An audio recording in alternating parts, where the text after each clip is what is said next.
Yeah. Yeah. Mario, you wanna come and I'll be right there. do the fixing?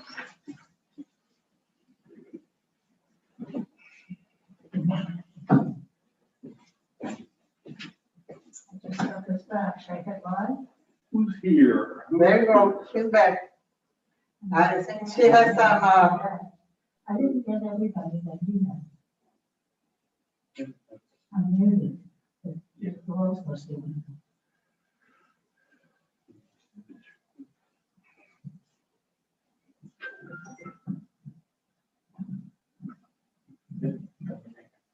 Okay. no, this was my.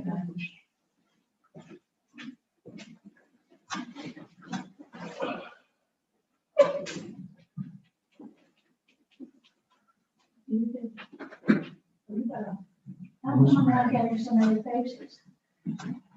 Use touch screen.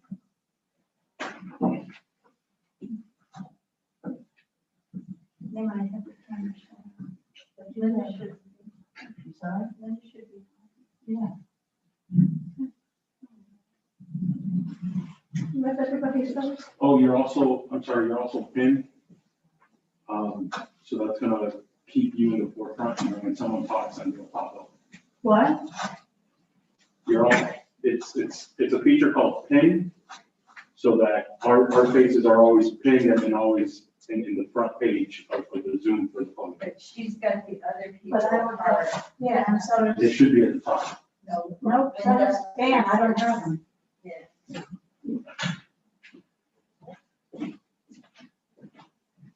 Dan is loaded, you should have. Whoops.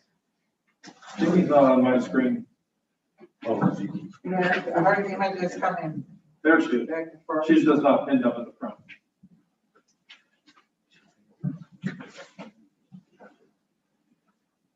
Now we got the names. Okay. Just be careful, we don't. Yeah. Por que me pusiste aí? Okay. Thank you. Yeah, I believe we have quorum.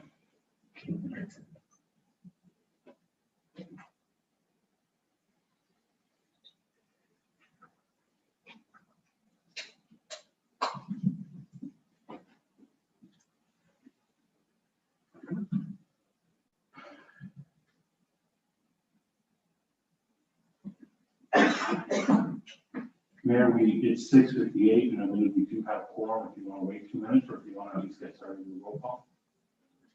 I can't hear you. So the quorum is 6:59. Do you want to get started with roll call? Good evening, everybody. This is April 6th, a virtual public meeting. And Roseanne, would you please call the roll?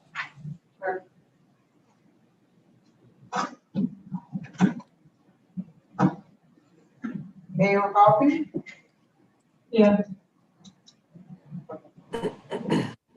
Mayor Coffey.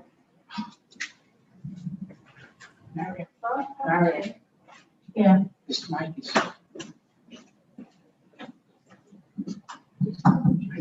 I need a better one. Mario, Mario, I need a better mic, this battery's not good. Check up. Mayor Coffey, Present. Vice Mayor Gonzalez, Here. Commissioner Hammond, Present. Commissioner Kennedy, Here. Commissioner Samaria, Here, Commissioner Kennedy, Commissioner, sorry about that. Commissioner Samaria, would you lead us in the pledge of allegiance? I pledge allegiance to the flag of the United States of America and to the republic for which it stands, one nation, under God, indivisible, with liberty and justice for all. Okay, additions and deletions or withdrawals to the Yes. agenda. I would like to change 8B, which is planning and zoning report, to 12A. Any objections to that? But what I was gonna do is move my item 12C up to, I can put 12B, because it's a short item, so I want to get that short. Can I speak to that, Dan? Yes, sir. Okay, Jimmy, if you don't mind, I would like to, we have a very ambitious agenda tonight. I want to make sure we give proper time to the weighty topic. And I don't want Dan's item to get, pushed off to the end when people aren't, can you hear me? No? Is it on? Yeah, I can hear you. You know what, I'll hold it. We have an ambitious agenda, and I fear that Dan's item will be left on the end when people aren't here, and I'd like to be heard by people. So. Mac, we're having a hard time understanding you. Can you guys hear me in here? I can hear you. Mario is working on the audio. What?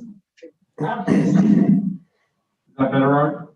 Yes, that's. Yeah, it's better. Okay, so I would like to rearrange 12, new business, and have 12A be Dan's time capsule, 12B be Mario's evaluation, C be the rec center master parking plan, and leave the land development code as the last item. And because I think there are going to be a number of people here who want to speak to the land development code discussion, I would ask Jenny that you would allow us to have a separate public comment then. So after I complete the presentation, people who want to speak to the land development code item could do their public comment about that Okay, after the presentation. So it would all be kind of cohesive for them. You want to take all of 12 and make that into the last item. I'm sorry? You want to take all of 12 and put that in the last, except for 12D. I just want to keep 12 where it is and rearrange it. A is Dan, B is Mario, C is rec center, D is LDC. Yeah. And then have a separate public comment for anybody who wants to speak during. Before we start that conversation. Well, let me do the presentation, then let the public make their comment, because I'm afraid that they make their comment at the beginning of the meeting. After I do my presentation, they may wish they had something I else. said, before we start the 12s, which is going to be the end of the meeting, we'll open it up for public comments before. No, what I'm saying is let me do my presentation for land development code and then do public comment on that for anybody who wants to wait then. And then the commission can have its discussion, just so people can be involved in the discussion and comment after they hear my presentation. So keep public comment where it is, we'll do a second one there, and people can only speak on that item one time at the beginning or the end for people who want to stay. Yeah, 3 minutes. There's a time on there. Okay, we'll take the, meeting should be over by what time? Just at 11? Okay, the meeting will end at 11 o'clock. We have 2 commissioners that will be leaving at 11 o'clock, which means we won't have a quorum.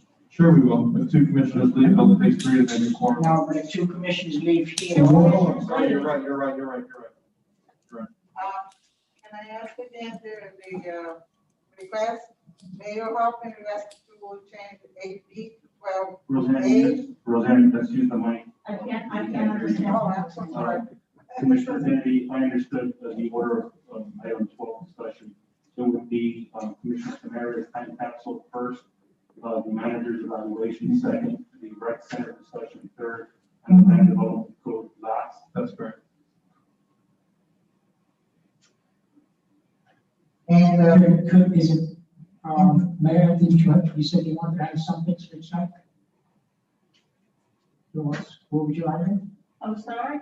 You said you had an item that you wanted to move up. Well, you wanted to move up Right. your item, which is 12D.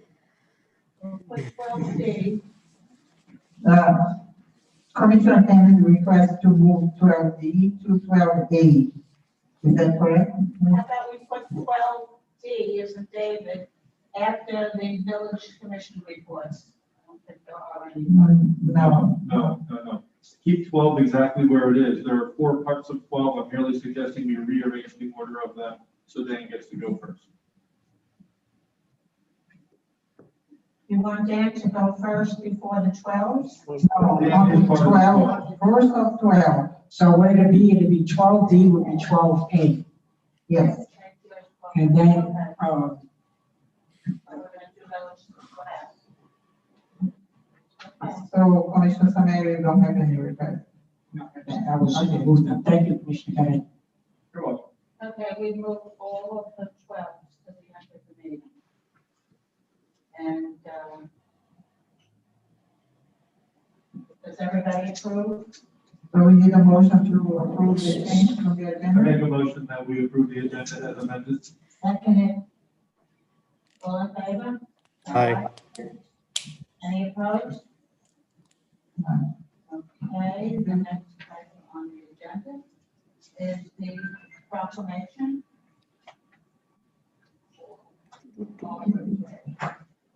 Arbor Day proclamation.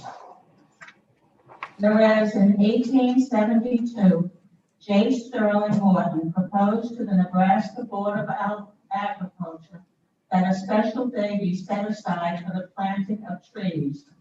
And whereas the holiday called Arbor Day was first observed with the planting of more than 1 million trees in Nebraska.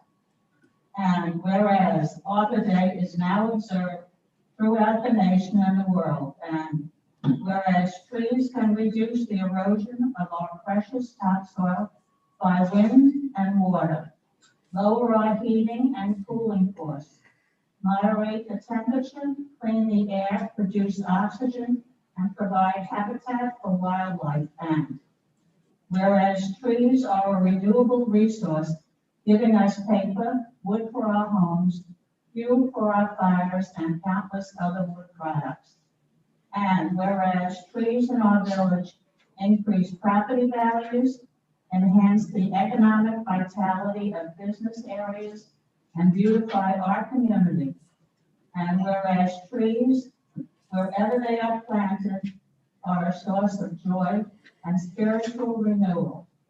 Now therefore, the Honorable Mayor and Village Commission of the Village of Biscayne Park do hereby proclaim April 30th, 2021 as Arbor Day in the Village of Biscayne Park, and urge all citizens to celebrate Arbor Day and to support efforts to protect our trees and our woodlands, and to plant and care for trees to gladden the heart and promote the well-being of this and future generations. Celebrate Arbor Day. Thank you. Okay, next is we Jenny, I'm sorry, may I just recognize. say something really quickly about the Arbor Day, because it was a really nice proclamation. I think it's fitting at this point to recognize the hard work of our Parks and Parkways Board.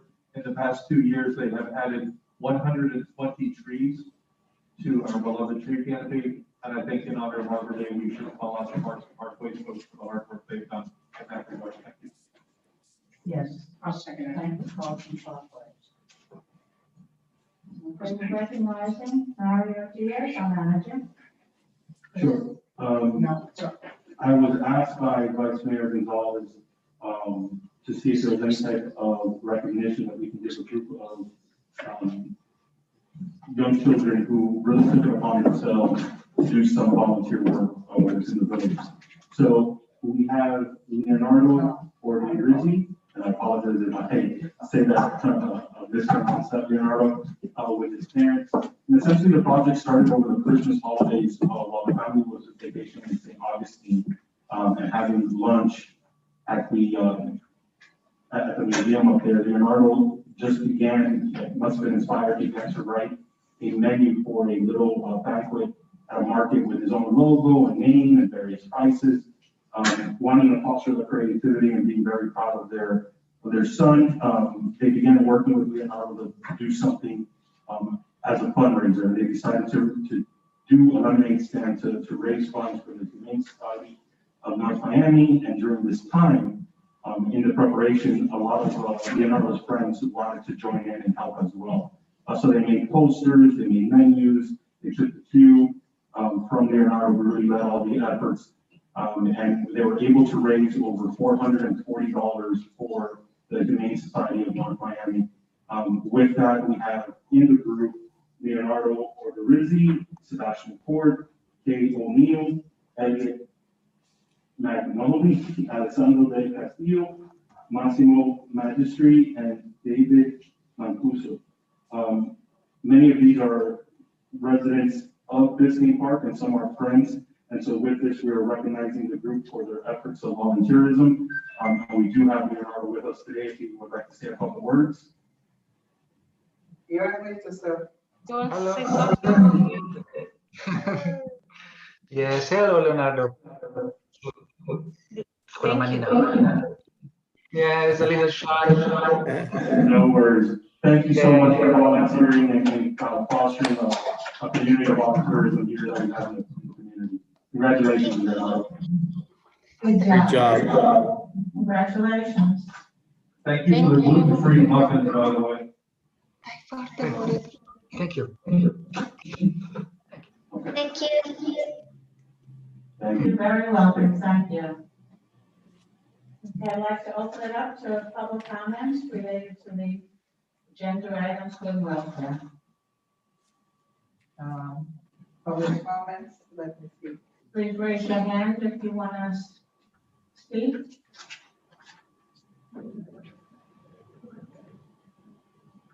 Hello? David Raymond?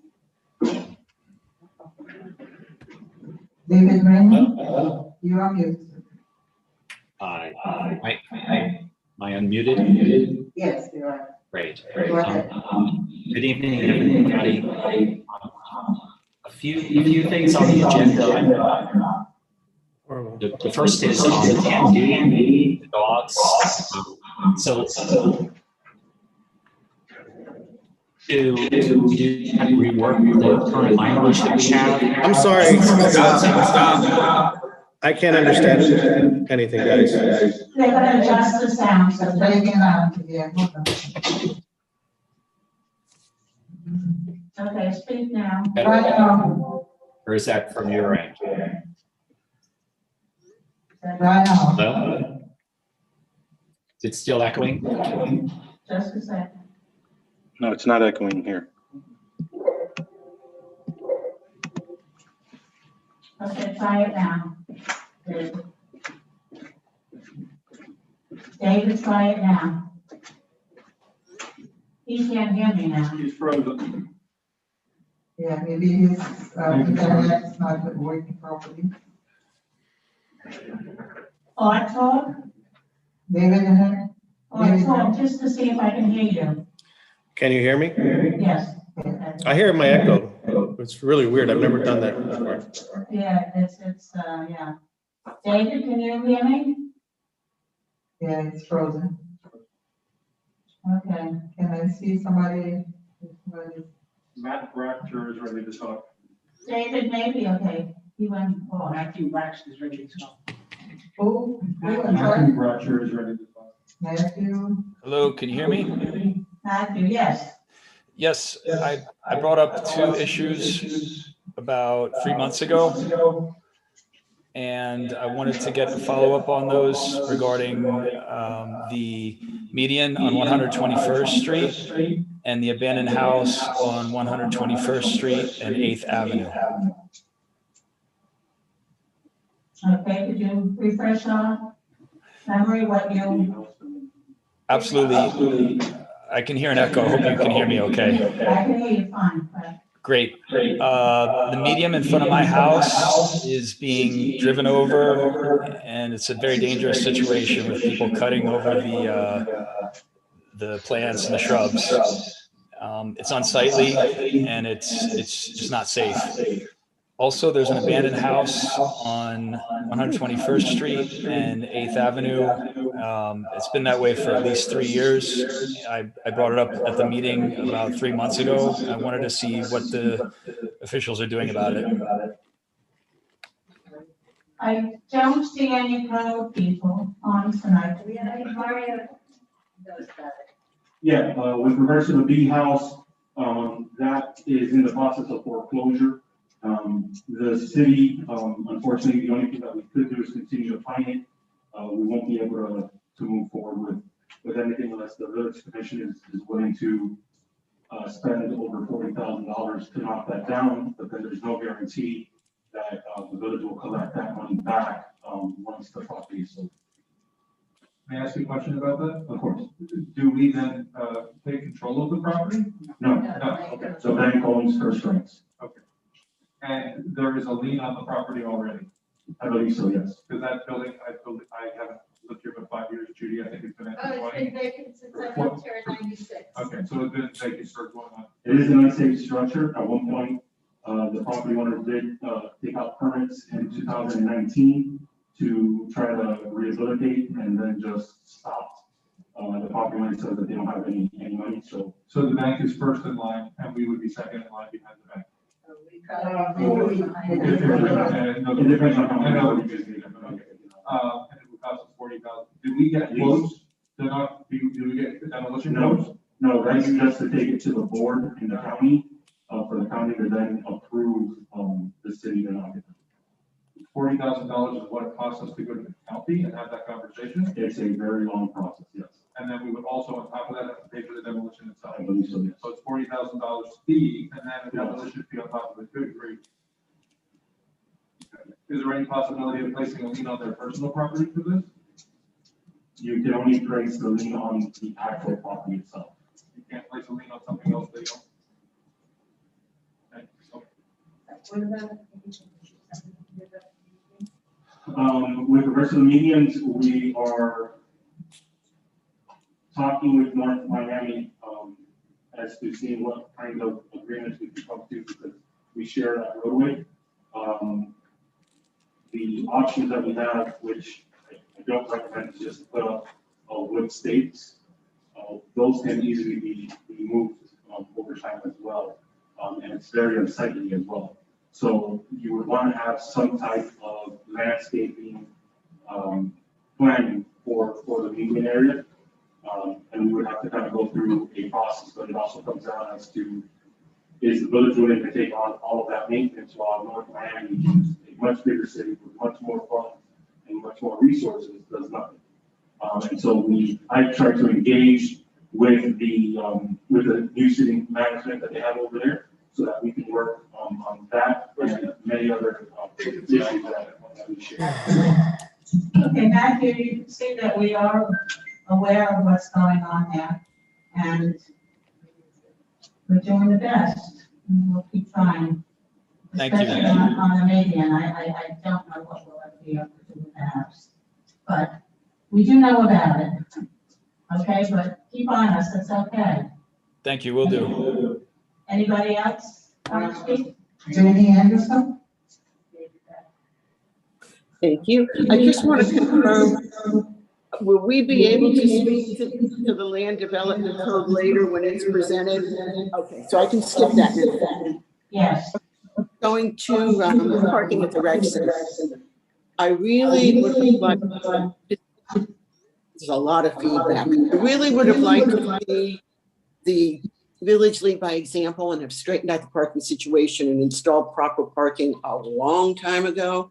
But look, if waiting a little bit longer means you're going to have a thorough master plan, a better handle on the budget, the ability to possibly do some fundraising and put in some kind of cool amenities, then go for it. Get the plan, but please don't take too long. That really gets skankier by the day. As far as Mario's evaluation, I honestly don't think it's necessary, and normally each of you don't give his full or any manager's full evaluation at a commission meeting. I think you just have much more productive give and take, and that's really the point of an evaluation when it's done one-on-one, but it should be in writing, so there's a public record. And then each of you could do what past commissioners have done, and that's simply give a summary of what you came up with, what your evaluation was. If anybody needs to know more, wants to know more, we can make a public records request. But in order for the evaluation to be meaningful and in the interest of transparency, it does need to be substantive. Please avoid the temptation to simply say, he's doing a good job. It needs to be, well, think about the kind of evaluations you've given or received in your professional life, and it needs to be along those lines. Thank you. David Raymond is back. Let me see. Big Raphael? David, everything? Yes. Right. Is this better? Mhm. Maybe we can do an ordinance to see if we can improve the village's Wi-Fi. There's something weird going on in the Wi-Fi here for the last month or so. At any rate, On the land development topic, I am in full support of that in our old neighborhood of Biscayne Point on Miami Beach. I urge you to just take a ride over there in North Beach and take a look at the houses, our old house, which isn't there anymore, at what's there now, and then a smaller house next to it. And then it just is a hodgepodge of everything. There's no continuity, no design to it. And it just really looks awful. So I'm not trying to, deter anybody from doing development. I think it's great. I think we just need to do it in the right way so that we continue to promote the value and community spirit that we have here. And also, I just want to say to Commissioner Kennedy, thank you for putting together that your presentation. All of the different styles of architecture and the homes that were featured in there. I didn't know all of that. I learned something from reading it, so I thank you for that. And I hope that the commission would undertake something like that. The same goes for parking. We're a block from the rec center. We walk by there at least twice a day, and it really would benefit by having some kind of master plan and seeing what we could do about that.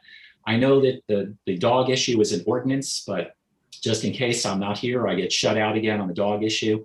There's some language in that ordinance, the way it's written, that's kind of confusing about enforcement.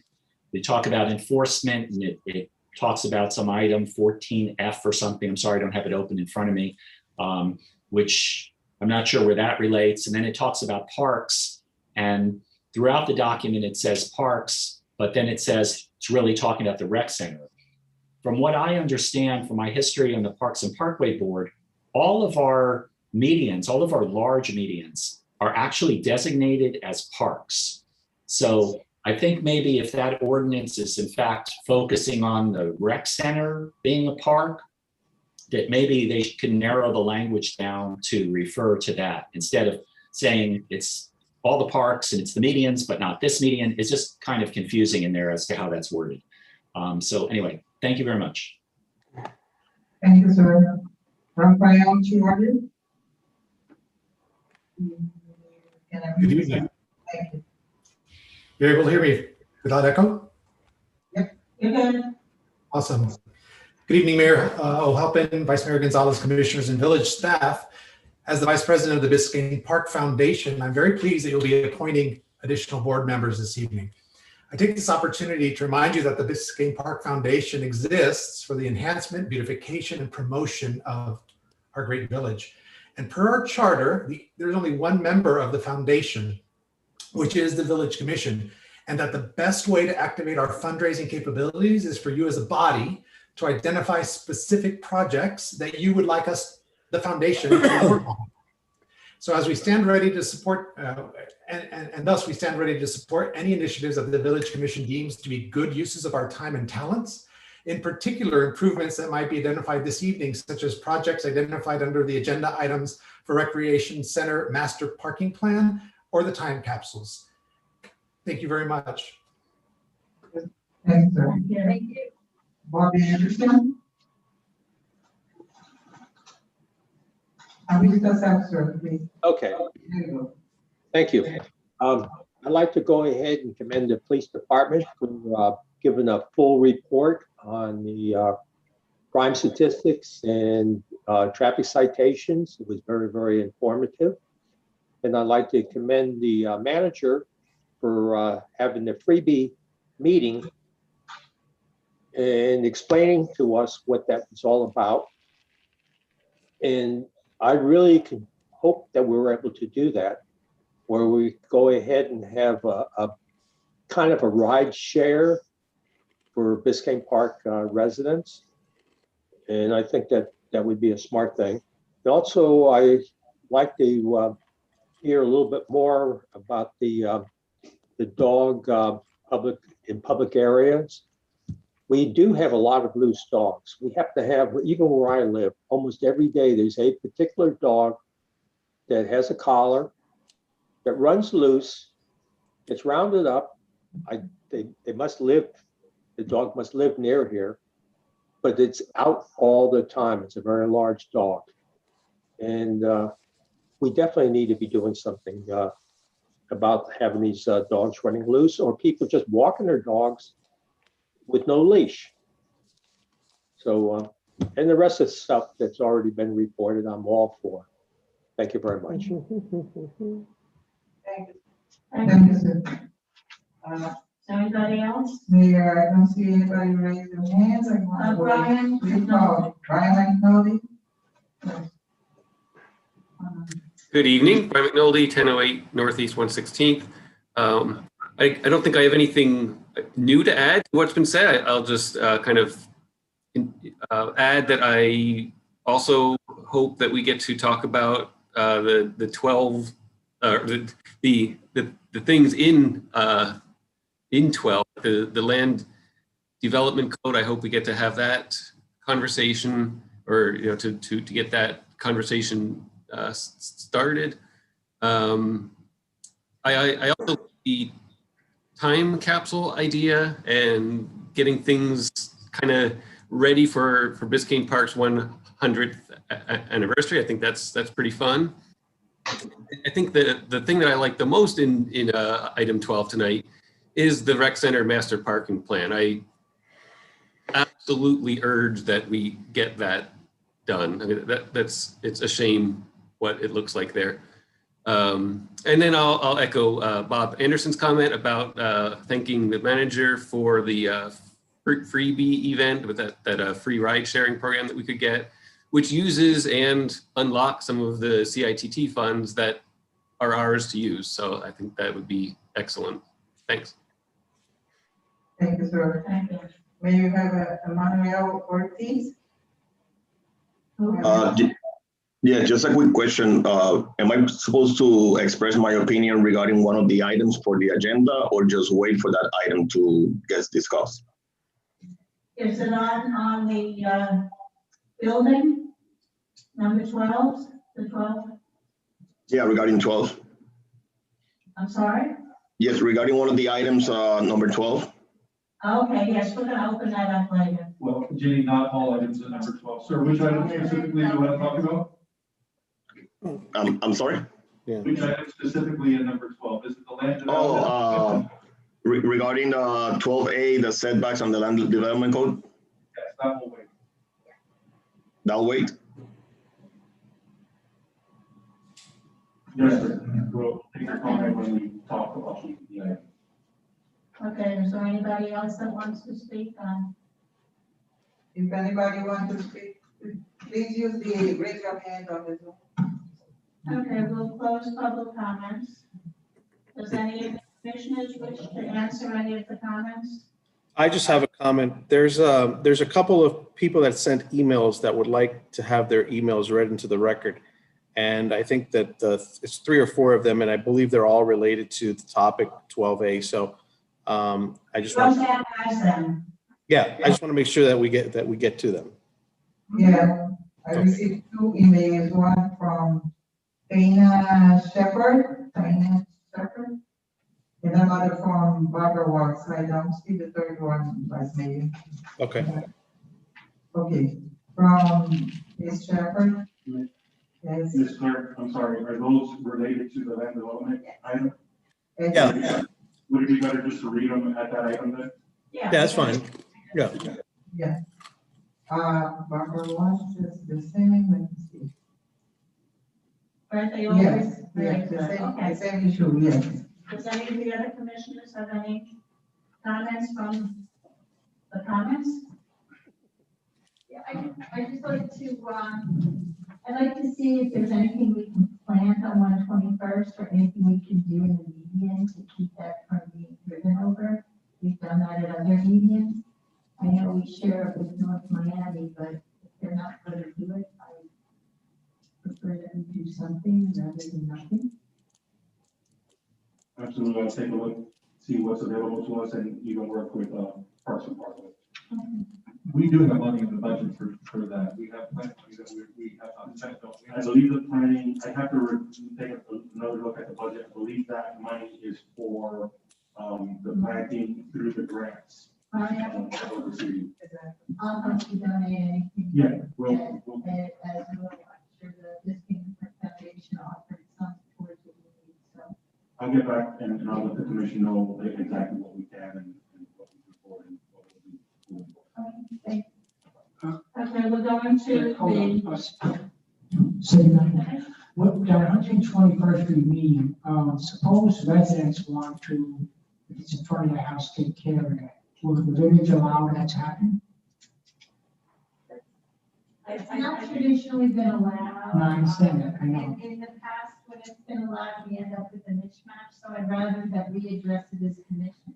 Okay, no problem. I think Mario has to work with Diana on that. We've been working on that for how many years? Yeah, but if they're not doing anything, let's just unilaterally do something. okay.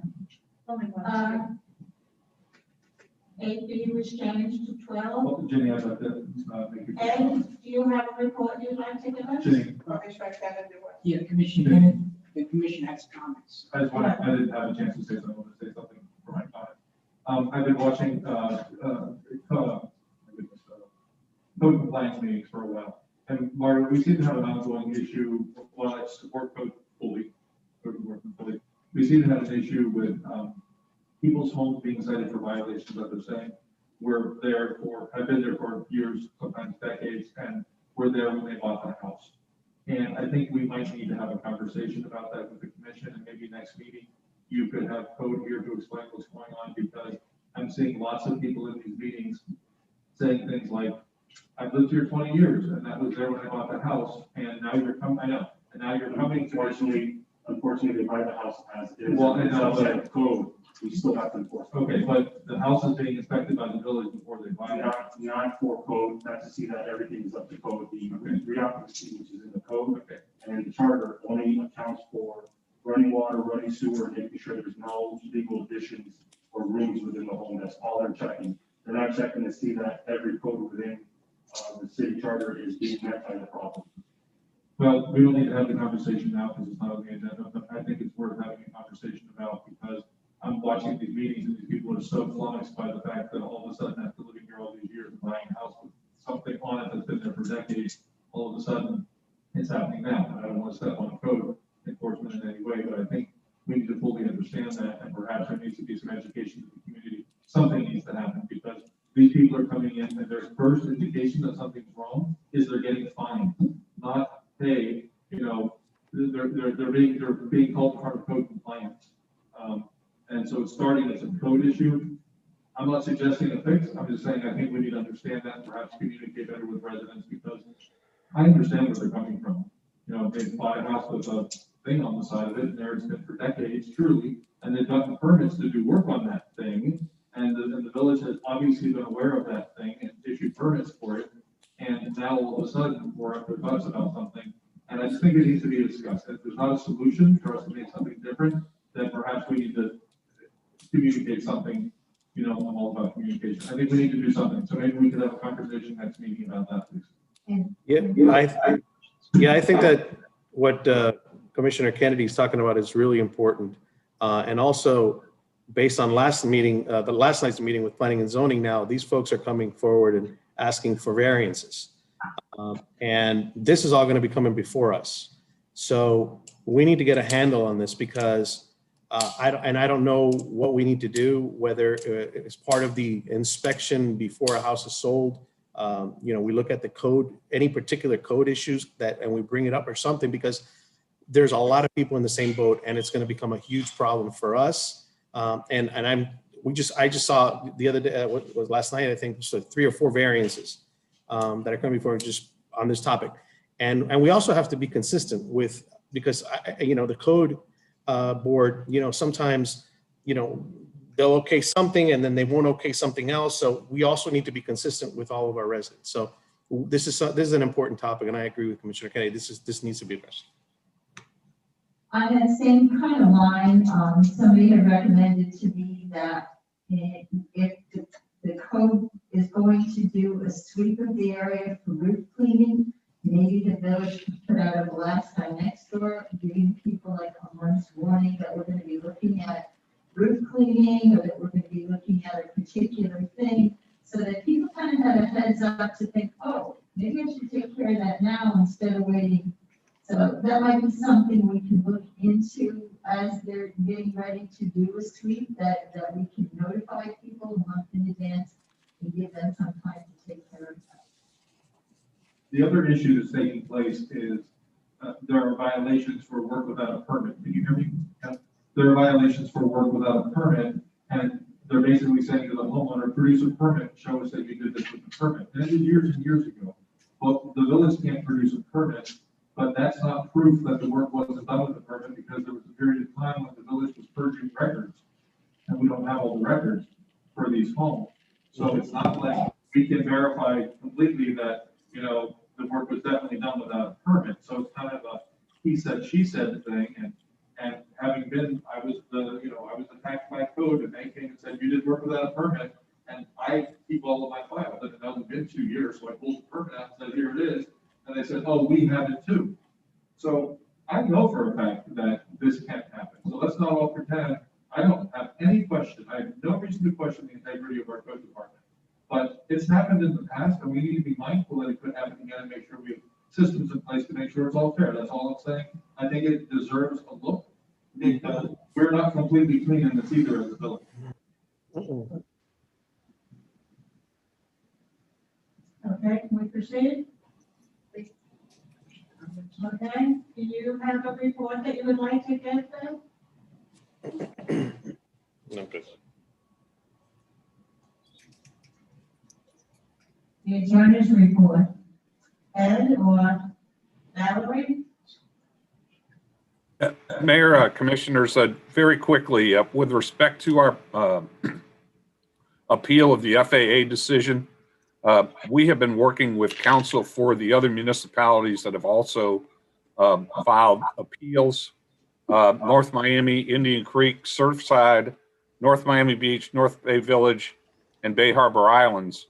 And just today, the court entered an order consolidating all of those cases, so there'll only be one brief filed on behalf of everybody, which will expedite, well, hopefully expedite the process. Our initial brief is due on May the 19th. The government's answer brief is due on July 22nd, and our reply brief will be due on August the 19th. We'll provide you additional information as we get it. Mediation is currently being rescheduled at our request, because we weren't able to review all of the documentation the FAA provided for us for the first time that mediation was scheduled. So that should be rescheduled in the next few weeks, and we'll report back in the event we get any kind of progress with the FAA. Thank you. May I ask a question of the attorney while he's giving his report, Ed? Go ahead. Ed and Valerie, I would like to request that you have a training of some kind for the planning and zoning folks, and also this commission, on how a variance hearing is conducted. I attended PNC last night. They considered several variances, and I don't think the newer members of the board have been trained on how variance hearings work, how the 4 points are to be considered, how they're to make their decision based on those 4 points. It was rather loosey-goosey. Not saying they did anything wrong. I'm not certain they've been fully informed on how this is going to work. And we have new commissioners here on this.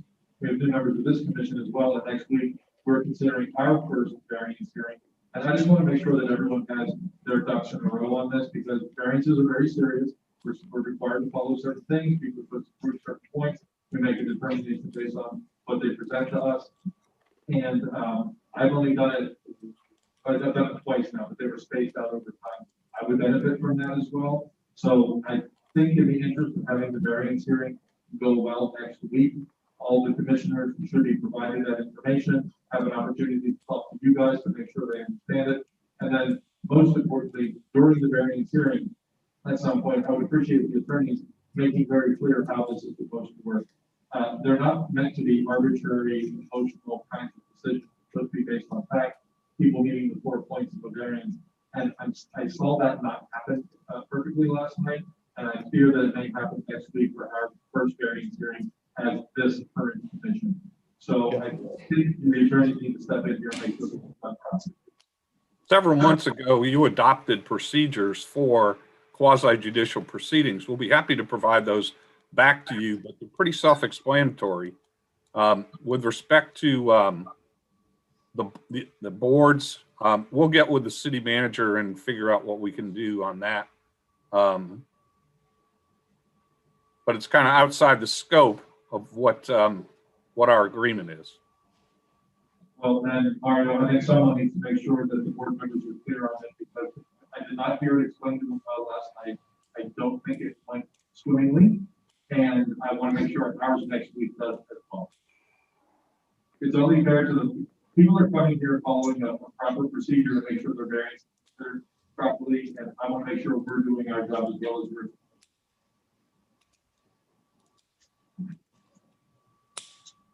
It's finished? Yeah, thank you. Okay, Mario, would you like to give the village manager's report?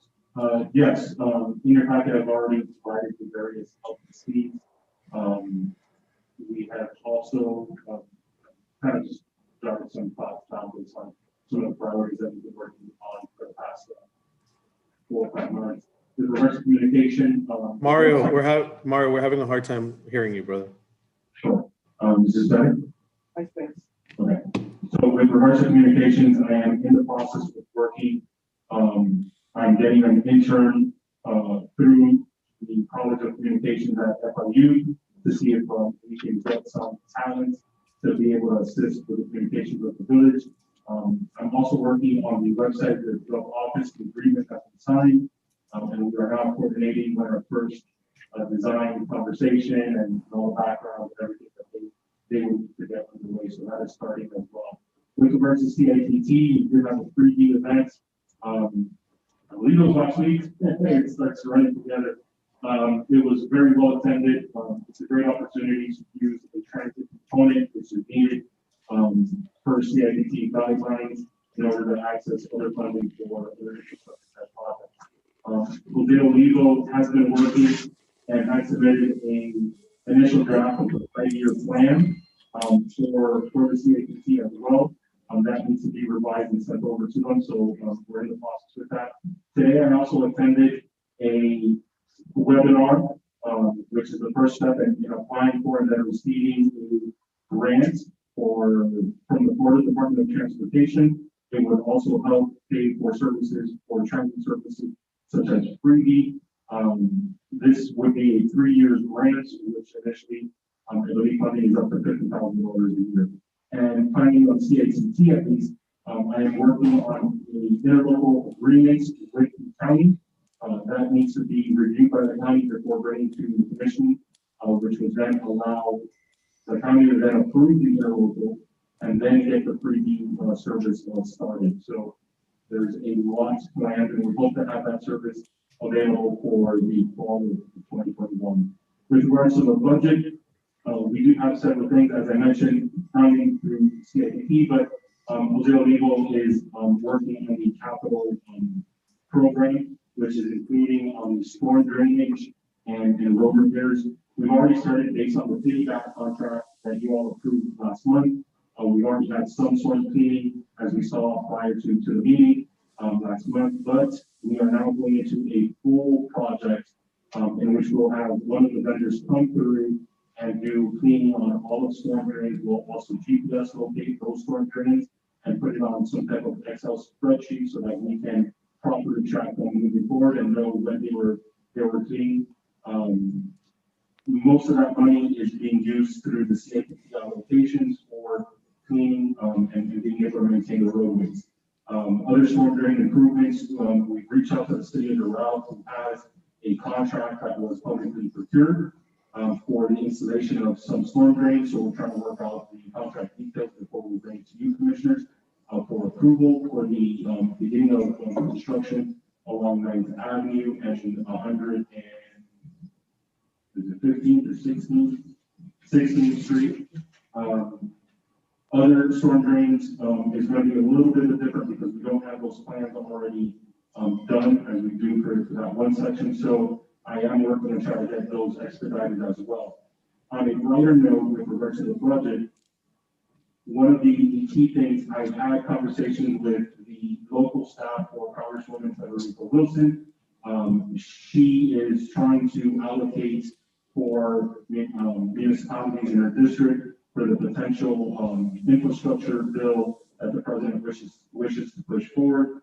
So we were working out on how many projects and what that total value would be to see if we can get forget our fair share, more than our fair share, because we desperately need some help. Probably in excess of $12 million if everything can bounce the right way. FEMA collection, our clerk and our team is working diligently to try to get the last portion of the project completed and approved for payment allocation, although the village has collected, I think it's about 90% of what we've done for Hurricane Irma already, if not more. So we're just looking for that last payment allocation if we can get it. There's usually a 10% holdback that the state has done in other cities, and it's common practice, but we're hoping to kind of push the envelope there as well. For the last two major items, FDOT and 6th Avenue, there's a couple things that we're doing there. One is trying to get the lights that they installed changed out. I have recently talked to the director of operations for DOT in the district. He is trying to find a way to do it. To me, basically, the reading between the lines says trying to find money that was not budgeted and getting approval from Tallahassee. I'm looking at a plan B just in case DOT is not moving forward with the help of the county. The other aspect is we're going to be holding a town hall. I'll be communicating a flyer for the 6th Avenue project that was put on hold on Thursday evening, April 22nd. Again, that's Thursday evening, April 22nd. I'll be creating a flyer and pushing that out to the community so that everybody can attend. With the help of Calvin Giordano, we've been able to speak with DOT and get better parameters as what is more of a, what they're willing to do and not do. Is it all or nothing, and how that can impact. Hopefully by the end of that meeting, what we'll end up doing is bringing to the commission in May a recommendation for you all to discuss and then vote on how you wish to alert DOT on how the project should proceed. Hopefully we'll have some kind of resolution that we can give them as they are in the budget process for them. And if we do not act quickly, then they will just move the money for the project elsewhere. With regards to solid waste, that is out to in the procurement process right now, and we are under a cone assignment. We hope to have something in front of the commission in May as well. With that, that's my, and I'm sorry, last but definitely not least, I'm very proud to announce that earlier today, Chief Rivera and Officer Kevin Schwartz were sworn in into a state task force to assist the state on various investigations. I'm very proud that the state has looked to our amazing officers that have a decorated career to be able to assist them in any way possible. So congratulations to those two gentlemen. And with that, that completes my report, Madam Mayor. Thank you. Chief Rivera, would you like to say something? We have that unmute you. Wait 1 second. Congratulations, by the way. Thank you very much. Today was a great honor. We both got sworn in by Judge Milian, and we now have authority to address issues on a statewide level. I'm proud to say that Biscayne Park has gone from a path where we were looked at as a city with many issues to where we're at today. And I'm thankful to all of you. This is a team effort, and we're going to continue moving forward. There's no looking back. And that's about it. Corporal Schwartz has done a tremendous job. I'm very, very proud of him, just like I am with both commanders. And the police department has done amazing work in different areas. And code is beginning to create a path where now we have responsible code enforcement. They're out there 7 days a week, which is what I promised you. So I along with the manager, which I can't say how happy I am to work alongside such a professional. We wanted to, recreate the whole code enforcement team, and we work along with building, and there's so much more to come, and we have a great commissioners also, and I feel the world is at our reach. So I'm very positive. I'm very happy. And we have great residents. They're absolutely amazing. And I feel honored to be here with you guys and with our residents. So feel very lucky. And with that, I have nothing else to add. Jenny, I have a real quick question. I'm sorry, Mario, what time is that, is it a workshop, a meeting on April 22nd? Yeah, it's town hall similar to what we did, because all the races will be in the evening, so probably 6:30 or something. 6:30, okay. Okay, can I have a motion for the consent agenda? I have to make a motion to accept the consent agenda as is. The second? Second. All in favor, say aye. Aye. Aye. Any opposed? Motion passes 5-0. Okay, the next is, 10A, ordinance 2021-03. Ed, would you like to do the honors? An ordinance of the Village Commission of the Village of Biscayne Park, Florida, amending fiscal year 2020-2021 budget ordinance 2020-03, transferring funds from the village's reserve to the following line item expenditures: administration, police, parks and recreation, and capital outlay funds, providing for conflicts, providing for severability, and providing for an effective date.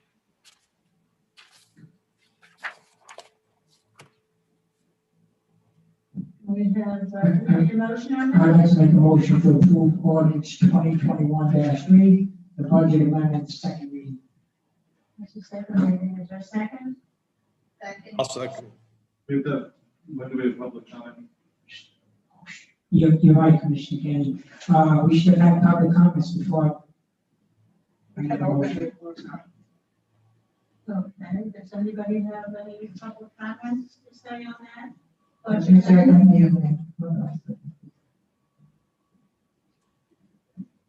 I don't see any public comments. And there, we do have all locals on, in the meeting, should anybody have any further questions. Sorry? No, I don't see anybody raising their hand. Said Paul's on. Paul Winklevoss on it.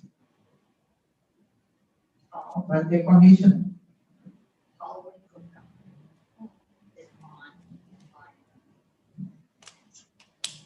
I don't see any public comments, but the commission gonna come right. Okay. That's passed. Let's open for commission We comments. just don't You need to open the comments of the commission, please. I have a comment, Jane. Any comments? Yes, I'll go first. I'm very happy for this ordinance. However, section 3.25, it's the section that talks about if the dog injures a person, and that is the one. No, Sorry, this we're was talking one to about- one. We are in the 2021-03, is about the Sorry. budget amendment. 10A.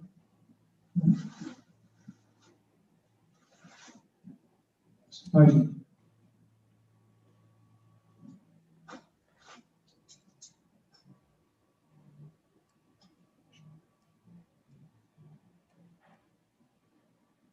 Great, give your comment. Oh, okay. There's no comments, let's take a vote. We did. Don't take a vote now. No, we need to All in favor of 2021-03? we have to do a roll call here for Okay. the ordinance, I'm sorry.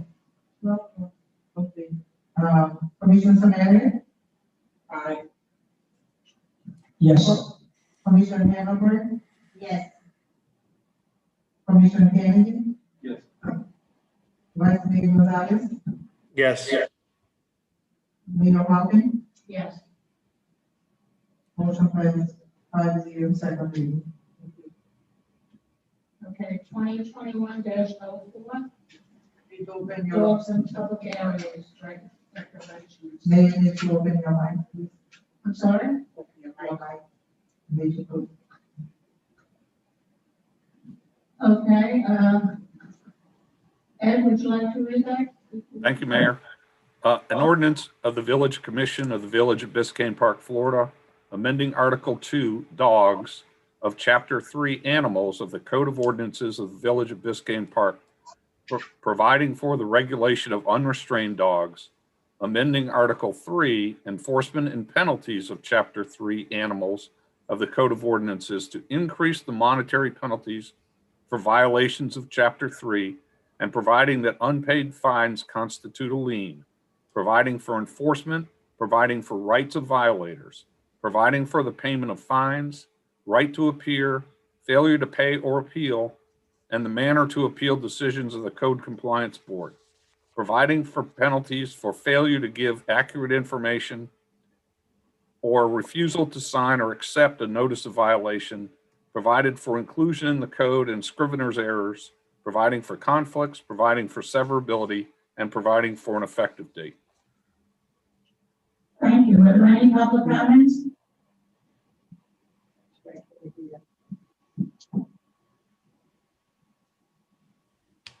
I have Emmanuel Ortiz, raise your hand. Go ahead, sir. Thank you so much, Steve, and I see you. Yeah. Emmanuel Ortiz, can appear to Hello? come. Thank you. Go ahead, sir. Oh, is there is there been issues, like a lot of dogs, have been attacking people? I mean, how do this, became such a problem regarding having liens and violations and citations and so on?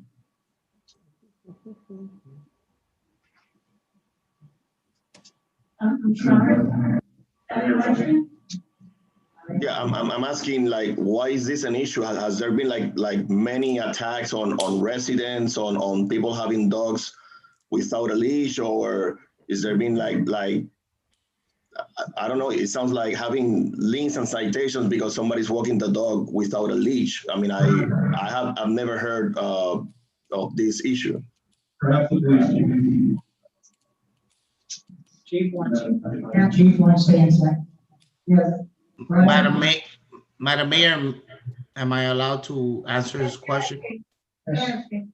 Okay, just to give you a historical perspective, we have had, the police department has received numerous complaints about individuals who walk their dogs without leashes and either have attacked individuals or have attacked other dogs. Additionally, countywide, so I want to give you a little bit of a historical how this came about. Countywide, Miami-Dade County has a leash law and other ordinances that go along with pets and dogs and so on. So in order for our village to be in compliance with the Miami-Dade County ordinances, we had to create our own. I had a discussion with the county attorney's office, with the Miami Police legal advisor, and with the Honorable Ed Dion. And we all came to an agreement that it is mandated that we pass our own ordinance. So if you were going to ask me, Chief, have we had reported incidents? Absolutely. Is this important? Yes. Is this necessary? Yes.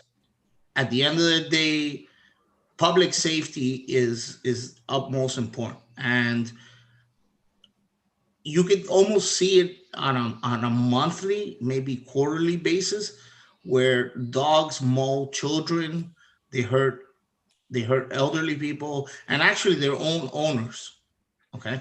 So, it's important that we follow what the county has in currently, so we're within the law. And that's how this came about. I don't know if that answers your question. If it doesn't, I apologize. No, I understand. I've been here for many years and I have no idea that was an issue. To be honest with you, I walk my dog at night without a leash because I walk like at 12 o'clock at night. So I'll be honest. My dog is trained, so I mean, I just walk him by my side. So I had no idea that this was an issue in the community. This is the first time that I hear it. So if it's an ordinance that exists, then you know. No, it does exist, but what the county requires, just and I went through the entire process. The county requires that each municipality passes its own ordinance. No, I understand So, and that's why, you know, I don't break the law. Obviously, you know that. No. I'm just trying to understand where it came from. That's it. Yeah, and that's why we had to create our own ordinance here. Okay.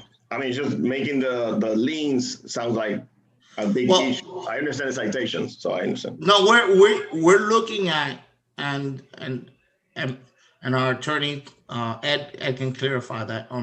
Attorney Dion, I apologize. We're looking at the officers being able to issue civil citations.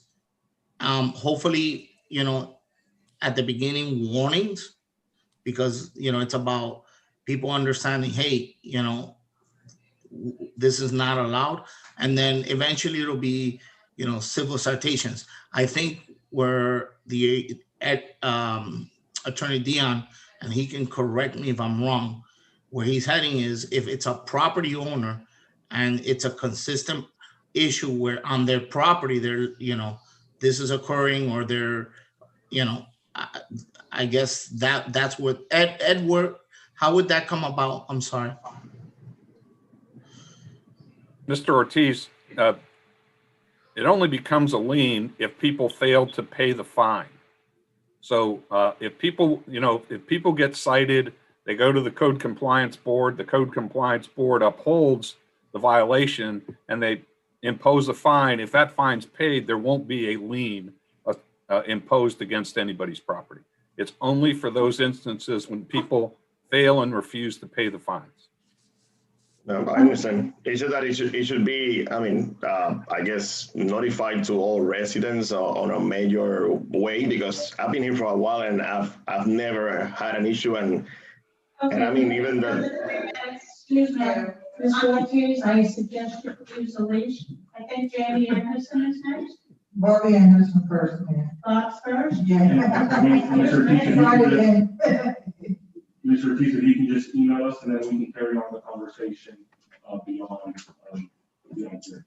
But I do vividly remember a small dog that was attacked by a big dog, and the elderly owner trying to protect his dog here at Biscayne Park had a heart attack in the middle of the street here, trying to protect his dog. So, you know, even if you have control of your dog, when they go after another animal, you don't always have control. Okay, Bob, you're first. Ms. Anderson, can you use the first? You still muted. Okay, thank you. No, it's not a, you know, this the dog problem is not something that's occurring continually every single day, but it pops up quite often. I can tell you because I'm outside in our patio quite often, and people riding their bicycles, all of a sudden you'll hear screaming and barking of a dog, you know, chasing a bicycle rider. There may be an adult, it may be a kid. You know, this has been an ongoing problem for many, many years here. And I'm glad we're finally going to put some teeth into getting an ordinance and put some teeth into it. It is something that's been long overdue. And, you know, even if you have a pet that's well-trained and you feel you could be walking it without a leash, it is still an animal. You never, ever know when a certain circumstance comes up and that animal decides not to go by their training, goes by their instincts. And to keep the animals safe, people safe, in Biscayne Park, you need to have a leash on your pet when you're walking there. And, you know, it's a safety for all of us. As you can see, as we're getting into the warmer weather, you're going to see more skateboarders out there besides people walking. people with roller skates, et cetera. They're all vulnerable to what could be going on. And you see so many families with young people. They may have a pet of their own that they're walking on a leash. And all it takes is one or two other dogs decide to go after that particular pet that is on the leash. Those other ones are not on the leash. And it becomes a major, major problem here. So thank you very much for going forward and getting something done about this. Thank you. Janie Anderson? Thank you. Janie Anderson, 11th Place and 119. It has been a growing issue over the course of the last couple of years. In fact, we have one guy who walks down 11th Place from North Miami, 2 dogs the size of miniature horses on leashes, 1 dog the size of a miniature horse off leash. We have an elderly neighbor who, for her therapy, walks every day with her walker. Now, somebody suggested on Nextdoor, everybody should walk with Mace. Would she need a 3rd arm? 2 for her walker, 1 for Mace. I mean, I'm really thankful that you guys are taking a proactive stance. We should not be waiting till some major tragedy happens. We know it's an issue. Visually, we've all seen it over and over again. Let's prevent that tragedy from happening. And thank you guys very much. Thank you. Now, someone, neighbor? Go ahead. Yes, thank you. What do you propose about the 99% of the dogs that are running loose, that escape their yards? I mean, what are you going to do about that? 99%. Look at Nextdoor. I know you all are very active on Nextdoor. Can you just take your name? People, they're looking for their dogs. They're finding their dogs. I'm sorry to interrupt, ma'am. I'm sorry to interrupt. We need you to state your name and your address for the record, please. My name is Zeman. Is that better? Is that better? Can you spell your name? Okay. So that's all I propose. I'm not against the leash law. What are we going to do about pit bulls in Biscayne Park? That's also a county law. What's Biscayne Park going to do about that? Why not address that? So leash laws are great, that's fine. But the majority of the dogs that are running loose have escaped their owner.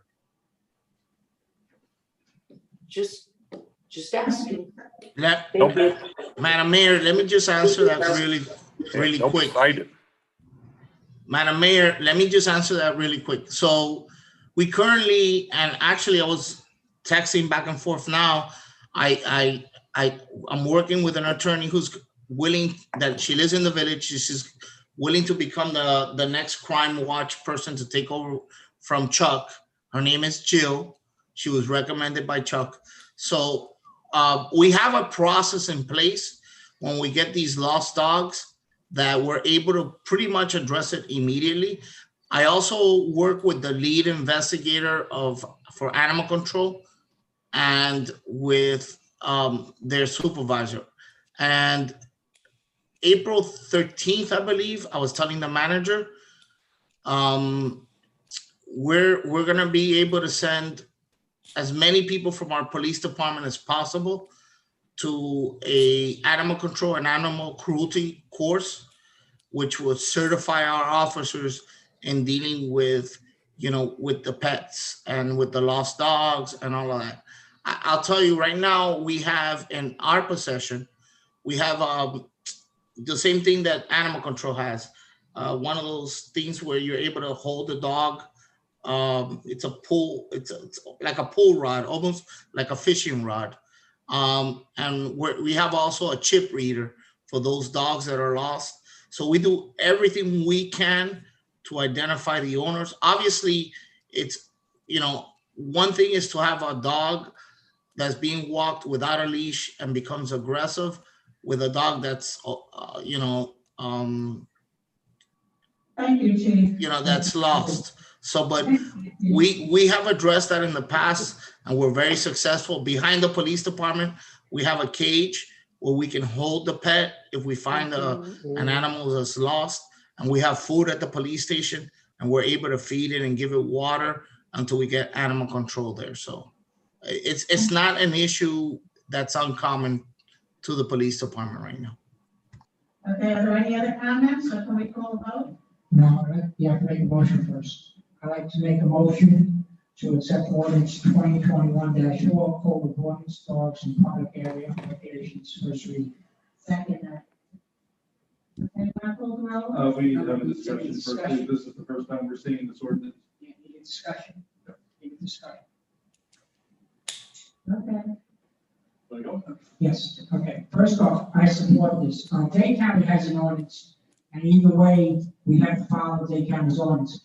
If the dog gets loose, we have to call Dade County, and Chief, correct me if I'm wrong on this. We call Dade County sends their own officers out there. They issue the citation, and the money goes to Dade County. This way, the money comes towards us with fines. And for as far as dogs loose, I have a Rottweiler, and I have him on leash, and he likes to chase cats. So dogs like to chase cats. We have so many cats at Biscayne Park that are loose, that even with a dog that is well trained, it's still going to get loose and it's still going to chase, because they're going to do that animal instinct of the dog chasing the cat. So I'm all for this. I think this is a good ordinance, and I hope the rest of the commissioners will support it. Thank you. Commissioner Kennedy? Yeah, I fully support this, obviously, and we talked about it before, but I want to talk about section 3.25. That's the section that talks about when a dog injures a person, and that is the one section for which you are levied a larger fine, $250 instead of $25 for all the other items in this ordinance. Here's my concern. The language says that the dog has to inflict injury, quote, through physical contact. That would mean the dog has to touch someone, and certainly that would be a violation. My concern is what would not be covered in that section 3.25, and that is if a dog, an unleashed dog, rushed someone. And Janie Anderson mentioned this. I think about Lucy and her walker who walks around the village all day, and Linda with her cane who walks around all day, or kids on their bikes, or rollerblades or whatever. If a dog rushes somebody and that person gets injured as a result of trying to get away from that dog, and the dog doesn't make contact, the dog caused that injury. I spoke with Valerie, our attorney, and said, could we have language that says that? And she said you could, and of course, causation would have to be proven. But causation would have to be proven if the dog bit someone. If someone's dog off leash bit somebody and the dog owner took it home before the police got there, a report would be made and the police would have to figure out if that dog actually bit someone to charge them with that. I am very concerned about what could happen, and as Jamie put very well, I want to handle this before it happens. I don't want to wait until someone gets injured on the street. I know one of our other residents walking or one of the kids. I don't think the dog has to bite. It would be a horrible, tragic accident. Someone could get seriously injured. So I would like to see that added to the ordinance, and I'd like to get the rest of the commissioners speak to that. Okay, thank you. Commissioner Gonzalez, do you have anything to say? No, I just wanted to just quickly say that, oh, I'm sorry, was that for me? Yeah. Was that me?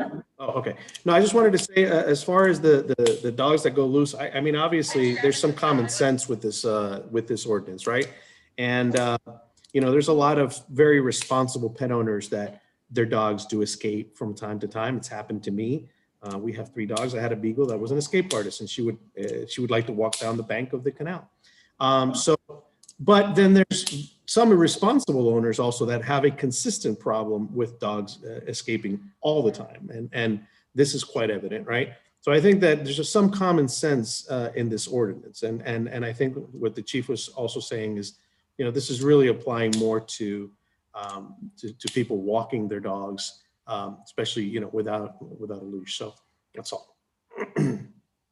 Roseanne, you want to call the roll, please? Well, would anyone like to respond? Would anyone like to respond to my suggestion that we put something in there about dogs that would cause injury to someone? Yeah, Commissioner, I agree. I think we should have something. I agree with that as well, but again, it's that big dog and it's a little dog that then will have a heart attack trying to save his dog. It causes a serious problem, and I haven't seen that ever since then, so I don't know if he just was afraid to go out again, or if it, altered his physical status, but it was unnecessary from a dog, that was not a leash. So Maybe I Valerie would could- agree with a change, if we could get, Ed or Valerie to, add that into it, is that it's not just from the bite of the dog, it's from the dog being unrestrained. Question, just one question. I agree with that. This is one question I want to ask. Chief Biscayne, does Dade County have that in this? Dade County has an ordinance. And in order for us to be able to enforce any restrictions with the with dogs, we have to create our own ordinance. So, which is a conversation I had with the attorney, and the manager has had with the attorney. So if we put this, I'm sorry, Chief, if we put this in our ordinance, that will cover it, will be covered, right, as far as Dade County is concerned? Correct. And if this doesn't pass, I want to be crystal clear. Then the police department, nor code, nor anybody has the authority to enforce that in the village. The county ordinance is covered for the county jurisdiction. So that's why the county requires for each municipality to pass their own ordinance. Am I correct, Ed? Valerie, do you know? I'm sorry? You're muted, Valerie. Can you hear me? There you are. Very softly. Still don't hear me? There you go. Much better. Okay, It's not that we necessarily have to pass an ordinance to be compliant with Miami-Dade's ordinance. That's not the issue. The issue is that the village, cannot enforce the county ordinance. So if the village wants to enforce these types of regulations, it needs to have its own ordinances on the books. And so this is what this purports to do. Valerie, do you have any language, like an example of language that you would add to this about the dog causing an injury without making physical contact? I don't think the county has that. I would have to look specifically. I don't know of any language offhand. I'm not sure of other municipalities that do that. I would have to look at it between now and second reading, if that's the will of the commission. Valerie, I had conversations with the county attorney, the county police attorney, Yvonne Villar, and actually with animal control. And you're right. You're absolutely right. We have to pass our own ordinance for us to be able to enforce it. So they're not going to come in here, because I asked them specifically if they would address this, and they said no, that we would have to pass our own. So, I mean, that's where we're at. Either way, I think we're all saying the same thing. So if this doesn't pass it, our police department cannot enforce it, or code. Okay, so we have a motion on the floor that Dan made. Maybe Dan wants to amend his motion. Thank you. I'd like to amend my motion, ordinance 2021-4, code of ordinance dogs in public areas, regulations, first reading, adding Commissioner Kennedy's part 2 that he wants to add.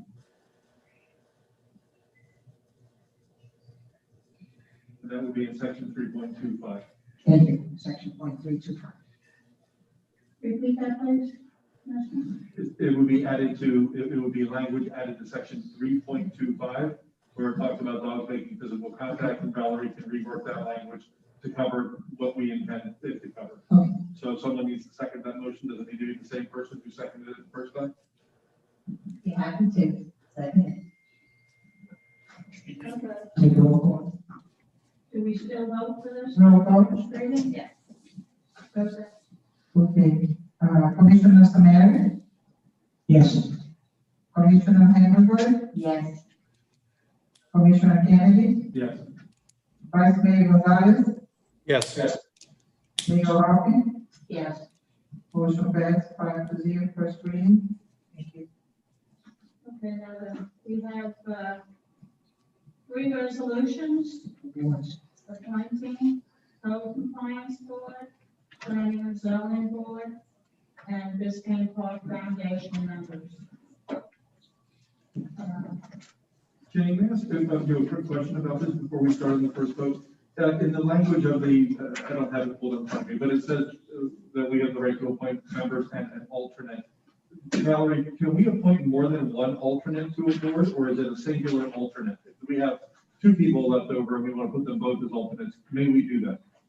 You could have more than one alternate. Okay, thank you. So do we need to have a motion after each one of these votes to appoint the people who do not get appointed to a voting seat as alternates, or can we do it one time at the end for all? I would think that would be up to whoever's heading up the code compliance board or the. No, we appoint them. Yeah. We appoint them. Yes, the commission point. So what you're basically saying, you're basically saying that all the people that, if this, it's gonna be all, if there's 4 people and there's 2 seats open, so you're saying that the other 2 will be alternates. So you're basically saying everybody that applies is gonna be selected. Right, and my question is. Yeah, but you have to select who is the member versus the alternate. So Roseanne, should we do a motion at the end of each vote, or could we do one at the end of all 3 to invite them all to be, or with each one separately? You can vote for the position for a member or for an alternate. Yeah. That's what they get. No, that's not how we do it. Have any of our boards requested a Yes. second alternate? Which board? Which one? I just don't think we should. I haven't heard any. I don't think Well, we have multiple orders, we have multiple members on board, alternates on board before. At any rate, the way we vote is we each rank them from our first choice to our last choice, and then we pick the people with the least votes get appointed, and then the other ones we appoint as an alternate. My opinion, we appoint them all, we give them all. Some we do, some we don't. Madam Mayor, if I may ask the attorney, attorney, do we have applicants give multiple states for different boards, so one applicant can apply for all the boards? If they just appoint everybody, essentially that person is sitting on multiple boards, is that allowed? No, I think that we have just an alternate on the P&Z board. And we have one alternate on code compliance. And we don't have any on the foundation. So my question is more procedural. Do we do it at the end of each vote? Because we have to appoint them separately. We did that last time. But now that we're doing multiple, I'm asking if we do it each time or we do it one time. Hey. Hello? I don't. Chief Counsel. You vote for each board. Okay, that's what I wanted to do. Thanks, Mark. So may I need the attorney to read the resolution 2021-15 first? I'm sorry? You need the attorney to read the resolution 2021-15. Yes, you're up, Ed. A resolution of the Village Commission of the Village of Biscayne Park, Florida, ratifying the selection, appointment, and term of office of the board members to the Code Compliance Board, providing for an effective date. Okay, there's only one board member and one alternate board member. Why don't we just go around? I don't think we have to do. We just do what we did before, where we each rank them in the order that we want them. We say, my first choice is, my second choice is, my third choice is. Roseanne adds them up. She takes a minute to do it. We're good to go. Okay. I have a question. So some of the people have multiple applications in. So if we pick an alternate and that person gets elected to another board, then what happens? Then the third person gets moved up? You can only serve on one board. So No, I understand. I'm talking about as an alternate, right? So if we picked somebody on as an alternate on that, and then they get put on a board, does the third person go to the second, to that alternate spot? No, they can't. On this it can't be an alternate on one and a committee member on another one. I understand that. That's not my question. If we elect somebody on this board right now, right, and they get selected for another board, right? Does the third person get moved up into that slot on this particular board? Is that what we're doing? Or you mean as an alternate, so Billy Joe. Yes, as an alternate. Billy Joe does not get elected on this board, Billy Joe's an alternate, and on the next vote, Billy Joe gets elected to the board. Billy Joe becomes a member of that board and can't be an alternate to the board. So the third person moves up. We'd have to make a motion to make the other person the alternate. Okay. You want to start on? I'd just like to keep it the way it is, where we have one vote for a person or 2 votes for a person. Okay, so I'm gonna do like a roll call for each member. Sure. All right. Let's start with Mayor Hawkins for the code compliance. Okay, Jamie Anderson. Jonathan Grove. Judy Corrales. Judy Corrales. Rodolfo. Judy's no longer there. He's not on there. Oh, Jim, I'm sorry. Rodolfo and Farah, team members. So is that order? But that's for the. Vote compliance. We're only doing vote compliance. All right. Vice Mayor Gonzalez. Janie Anderson, Jonathan Growth, Rodolfo Barrientos. Okay. Commissioner Member Board. Jamie Anderson, Jonathan Grove, Rodolfo Barrientos. Okay. Commissioner Kennedy. Jamie, Rodolfo, Jonathan. Commissioner Samari. Jamie Anderson, Randolph, and Jonathan.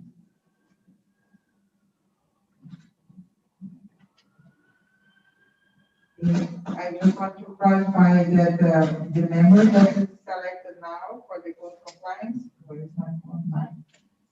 going to have a 3-year term. Then there's one alternate for the. She's gonna tell us who came in first place, and appointed, and the second place person is the alternate.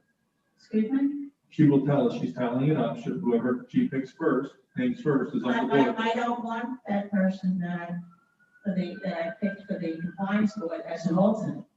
An That's how- alternate is separate. That's how, no, that's not how we do it. That's That's not not what we doing do. it. The first person, the first choice goes first, and the second. Okay, then would you change my Jonathan vote to Rodolfo, please? Okay, so Jane Anderson, 1, Jonathan, 3, and Rodolfo, 2. Is that the second name? Right. Okay. Just want to remind commissioners that we do have one individual that's on all 4 boards. That's what I just changed. That's what I said. Take that into consideration. So we have Jamie Anderson with 5 points in the first place. Jonathan Grove with 13 points on the third position, and Rodolfo Barrientos with 12 on the second position. So Jamie Anderson is going to be a board member. And is the commission choosing 1 or 2 alternates? 1. 1. So Rodolfo Barrientos would be the alternate. With 12. That's not what you said, that's not what you said when you said the numbers, I thought. Read the totals They again. must change the vote. So you just read the Mayor, totals. yes. Read the totals again. Janie, you got how many? Jamie with 5. Yep. Jonathan Grove with 13. Yep. And Rodolfo Barrientos with 12. Right, so Jonathan's second, not Rodolfo. So Jonathan's the alternate, not Rodolfo. No, Rodolfo got 2 Rodolfo is the last. Oh, I'm sorry. Yes, Okay, I missed it. Okay. And so we're going on for the resolution 2021-16. Yes, Ed, 2021-16, please. A resolution of the Village Commission of the Village of Biscayne Park, Florida, ratifying the selection, appointment, and term of office of the board members through the planning board, providing for an effective date.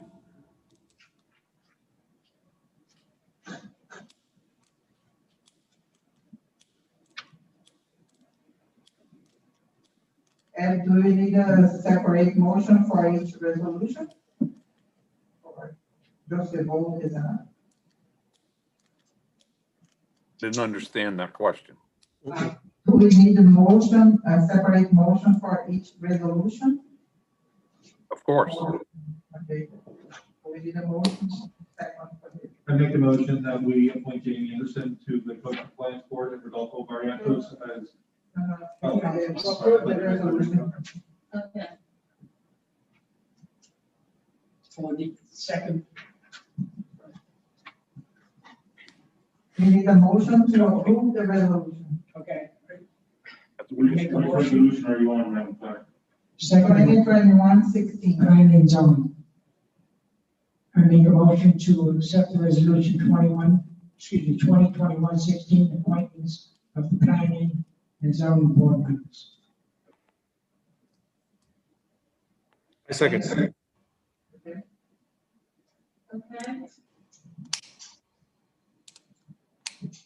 You want me to vote on Let's start the vote, please. Mayor Harbin? planning and zoning? Yes. Okay. Gage and Jared on the planning and zoning, and Scarlett Adams as the alternate. Vice Mayor Gonzalez?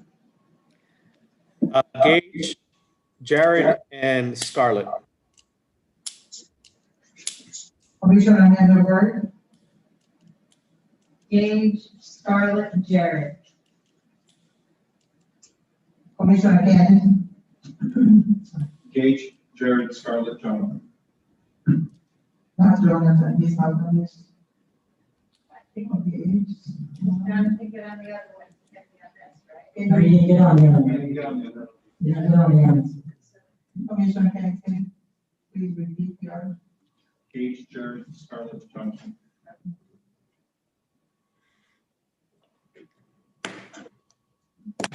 Commissioner Samara? Gage, Jared, Scarlett, and Jonathan.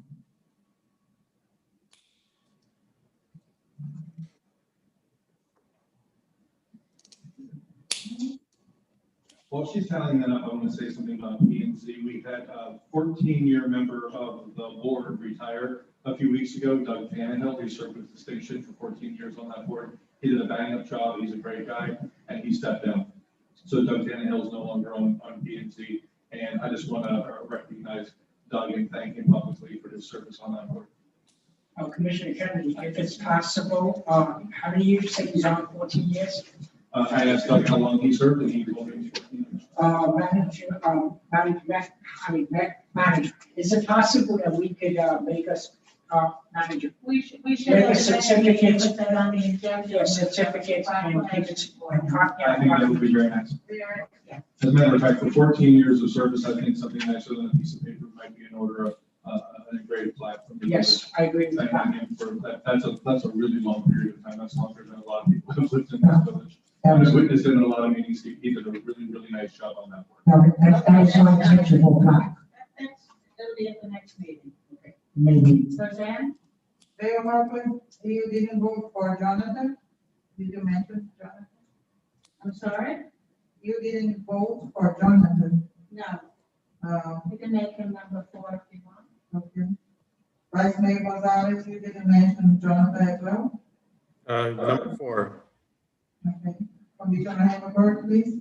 Number 4. Okay, the time is, Gage, the first with 5 points.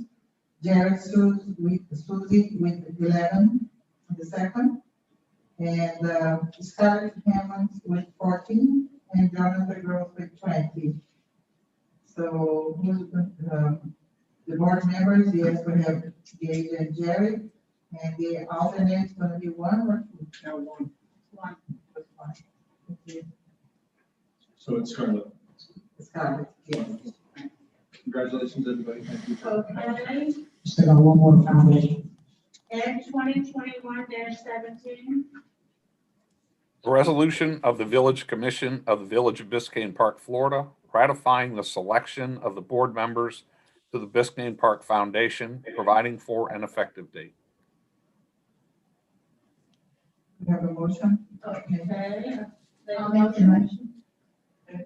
I'll second Jimmy's motion.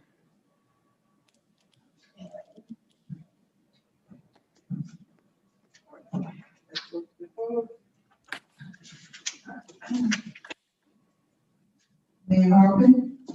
Okay. Jill, Jonathan, Fred. Okay, Vice Mayor Gonzalez, Jonathan, Fred, and Jill. Commissioner Hammerberg, Jonathan, Jill, Fred. Commissioner Kennedy, Jonathan, Jill, and Fred. Commissioner Samaria, Jonathan, Jill, Fred. While she tallies them up, I just want to say that I had the pleasure of meeting with all of these people in the past week, interviewing for these positions. Really nice group of people, and we're lucky to have people like that willing to serve the village. Fred in particular was very gracious and said, Mac, please take this opportunity to get some new fresh voices involved, and I will happily serve as an alternate on the board. And he basically said, hey, Jonathan and Jill on there, let's get some new people on board, and I thank him for that. okay, the file says, Jonathan Rose as a with 6, Jill Griffin with 10, and Fred Jonas with 14. So, Jonathan Rose will be a board member, Jill Griffin, board member, and Fred Jonas alternate member. There was no alternate on that. Yeah, we have 2 board members and then now we have an alternate. None of the boards had an alternate before, actually there's these alternates and some with the open seats. Okay, now, do you want to make your comments for Commissioner Kennedy or Comments regarding? Gage?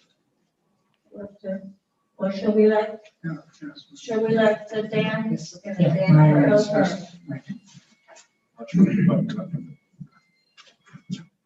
I don't know if everybody realized that, Biscayne. Okay, Biscayne Park is 91 years, and in 10 years we will be coming up for our 100th anniversary. And what I wanted to do, I got this idea of a time capsule because I see other cities do it, Founders Day. On December 31st, 1931, the 131 citizens voted to incorporate the town of Biscayne Park. Life is very different, and the world has changed over multiple times since Biscayne Park was formed. In fact, the key way technology changes 10 years can be a lifetime. I would like, with the commission's support, to direct the village staff to prepare a time capsule in which the village residents can participate. We can ask residents to write letters and leave pictures and videos telling their Biscayne Park story. We would like to bury the time capsule near the log cabin for 10 years to be open on our 100th anniversary. Once open, I would like us to redo the process, but this time leave the burial for all a period of time. This would be determined by the residents via some type of poll. This is a simple event that can be fun for the village while we reflect where we came from and where we are going as a village. The time capsule can be ranged from $500 to $2,500. I will leave it to the village manager to find an appropriate container for it. I also would like to where we do, this will be Founders Day coming up, and I would also like where we have a parade or something, and we celebrate Founders Day every single year, like other cities do. We seem to not do that here. And I just think that celebrating Founders Day is very important. With small village. Do you want to make a motion on that? Yes. We can open up the discussion. Yes, I'd like to make a motion for discussion time capsule for 100th anniversary. Just make a motion, second the number. No, sorry, it's a second. I'll second. Okay, now we have the discussion. And I like Commissioner's ideas, but I definitely like to get some possible residents, because I think this would be something good for the village. I think it's a really nice idea. Anybody else? Commissioner Kennedy? Yeah, I like it a lot, actually. It's a great, could be a great community building activity. Perhaps the boards could get involved somehow. Love to see staff get involved in this somehow. Leave that up to you guys, but I think it's a really nice idea.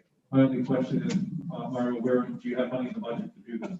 I see Dan has a price range of how much these things cost, but do you have money to do this? We were talking, and we were looking at the Google search, and really we have to look at something that's going to be able to accommodate.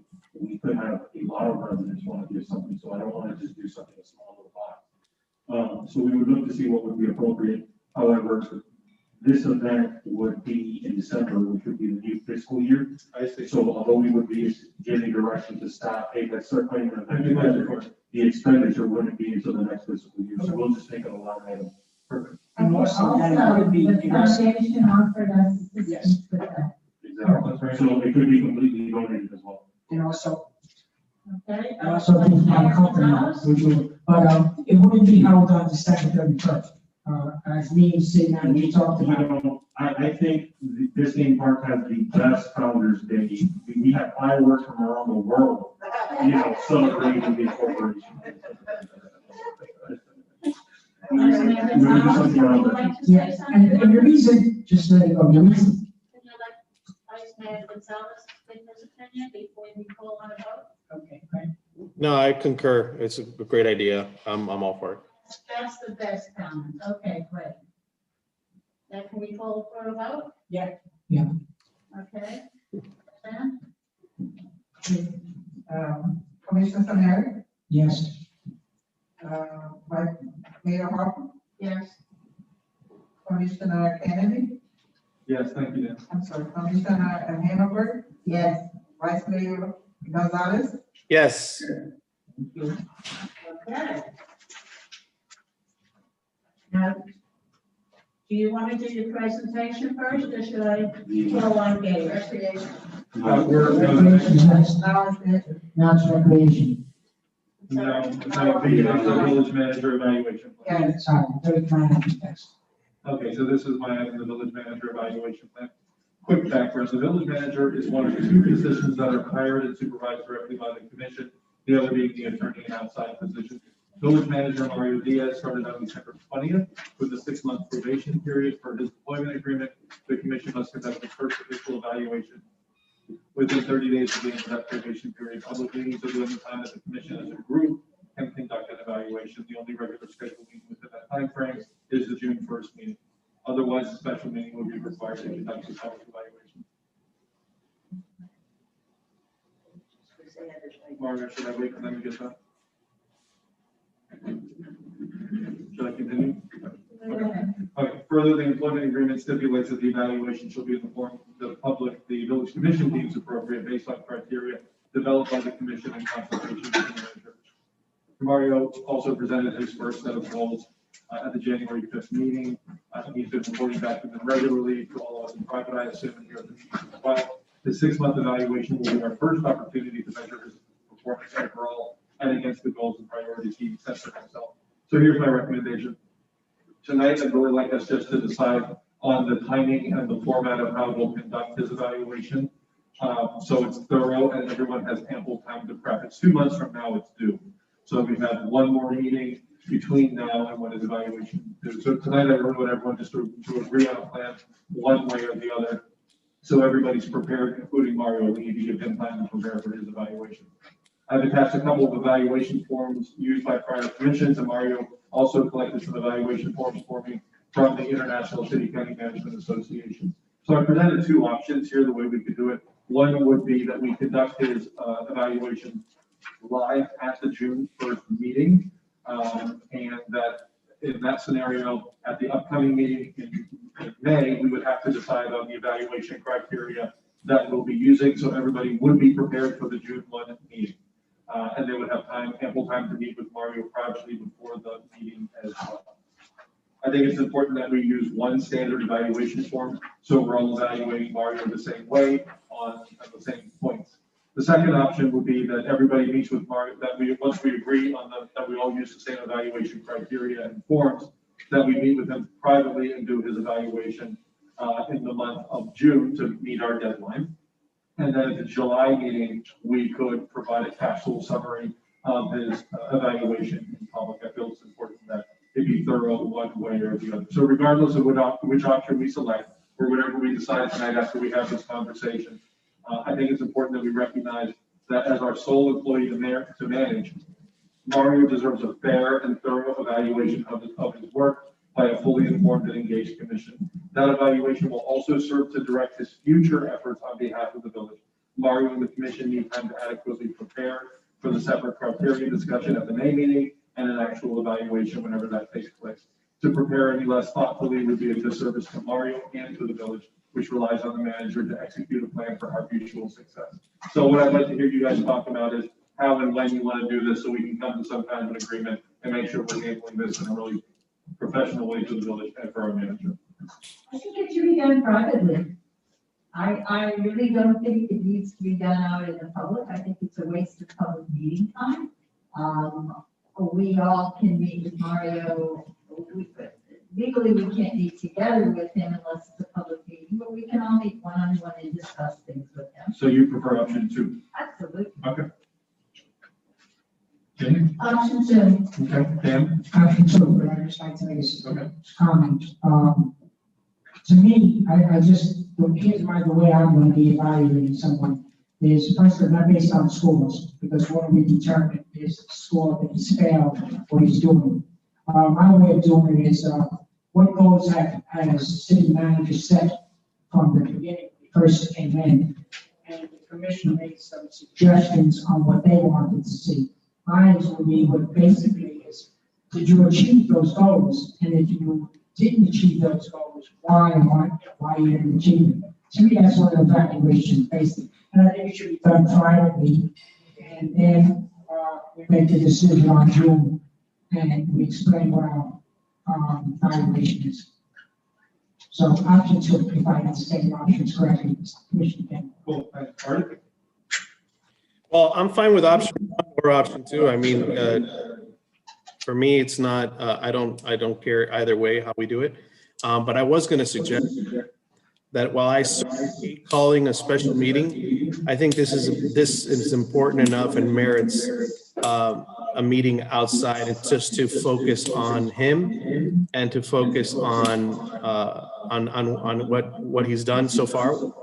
So I don't like the idea of doing it during a commission meeting. That's just my 2 cents. I like the sound of that. So you're cool with either option. You go with option 2 because that seems to be the one that people like the most. So that would be we each evaluate him privately, and then we come to a public meeting, and you suggest that be a separate meeting outside. You know what? I like the sound of that, guys. I really do, because that gives us, we're not cramming it into a meeting where we're all watching the clock and thinking, we gotta get done, we gotta get done. And we have some big ticket items coming up in the next couple of meetings, and probably more that will come up that we aren't aware of. Part I like that a lot. So do we all also agree that at the May meeting, a month from now, we need to get the evaluation criteria straightened out?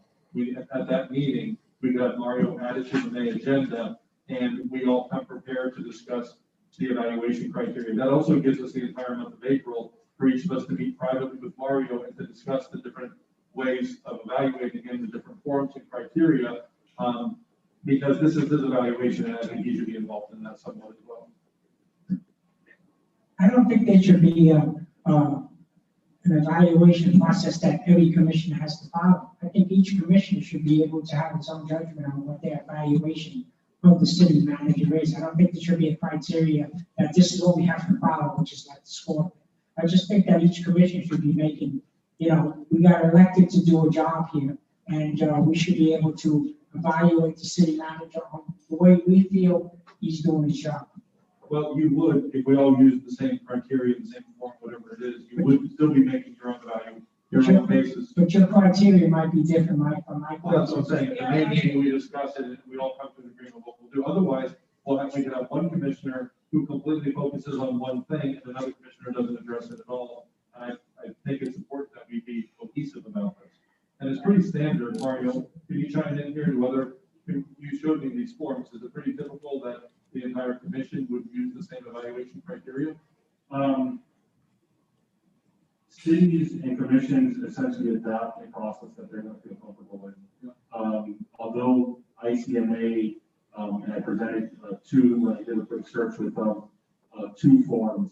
No two cities do the exact same thing. It's all depending on what, sometimes a very relaxed and casual evaluation where they'll all come together and say, hey, you've been doing a great job, keep it up. And that's the evaluation. And then there's others that do a detailed scoring of 20 different criteria or more.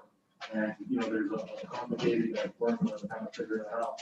So it just depends on what's the will of the board. And I'm going to go, with either option that the commission wishes.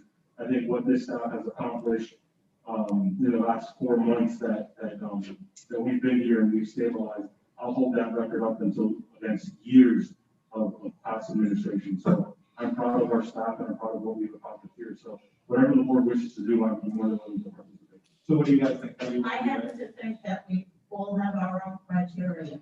What's important to us, and I don't really think that it has to be uniform. I think we can each do our own. Okay. Art, what do you think? Well, I was good with using a guide, and then, adding to it, not taking away. So I'm fine with either way as well. So I will personally likely use one of those forms and probably amend it and do my own thing with it to some degree as well. But I like a little structure to it. So that's just my personal choice. So then why don't we do this?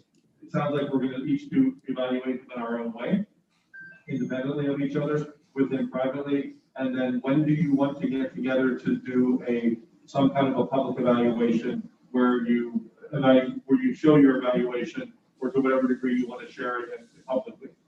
I don't have a problem doing it in June, because that's when his evaluation is due. Valerie, if we did it, the language of the employment agreement is a little ambiguous in that regard. Can we do it anytime in the month of June? If we, to Art's point, if we call a separate meeting, a special meeting, and did it outside of a regular commission meeting, would that be okay? Ed's nodding yes. Ed, yeah, Ed, if you can respond, I could barely hear him. I think we've already called for 2 special meetings that Mario has set up. Yeah, is that a nod? Yes, we can do it outside of the meeting, a special meeting in June. I'm sorry? I'm asking Ed, if you were nodding your head, yes, we could do it anytime in the month of June. I'm going on vacation in June, so I may not be here for it. Yeah, it actually reads a little differently than that. It says that you'll evaluate that within 30 days of the expiration of the probationary period, you'll evaluate the performance of the village manager. So that would be any time of 30 days after June 1st. Correct. Okay, so we have the month of June. So could we, excuse me, Commissioner Dan, sorry, I'm talking. Could we do in May? Because the commissioner, I definitely would like to have all 5 commissioners. I just don't want to have one that's not going to be here. That's not fair. I'll be here early June. I won't be late. Early June.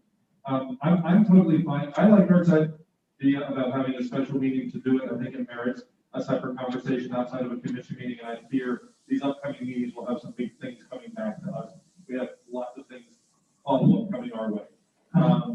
So if we could pick a date in early June that accommodates Judy, would you guys all be willing to do that in a separate meeting? I'm fine. May I say something? No. In the light of the special meetings, we have 2 variants coming in. And I believe that we'll be able to put together everything for the beginning of June as well. For both variances in the same evening?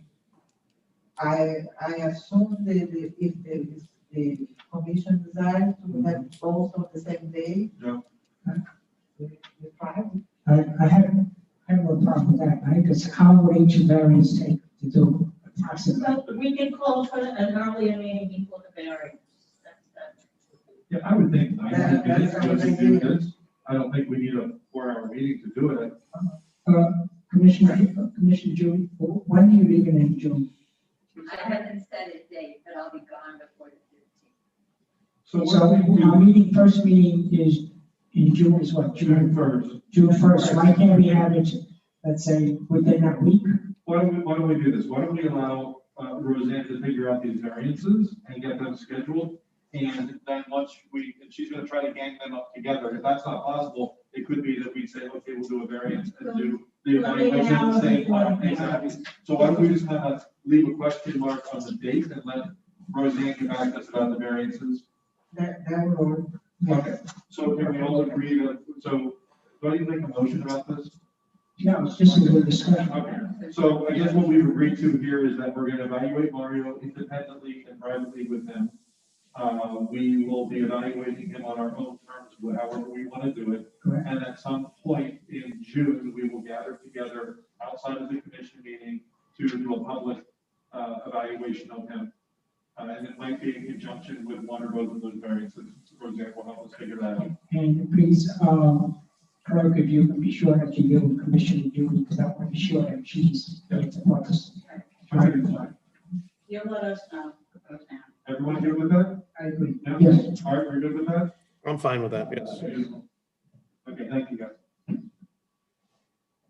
Okay, Give me a second. discussion on the land development. No, it's the recreation is next. Oh, the recreation center first, master plan. Parking. Go ahead, Commissioner Connor. Let me make it up real quick.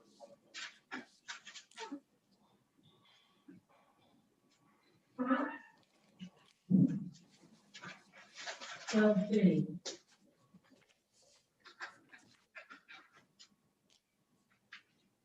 Okay, sorry, I had to make notes about the last discussion real quickly, or I would get one and say, what did we decide? So, okay, next up is rec center master parking plan. Roseanne, may I share my screen? Sure. Give it right over to the counselor. Oh, I'm sorry, Mark. Can you try to do it and maybe get Post disabled participant screenshot. So. You have to make that forward.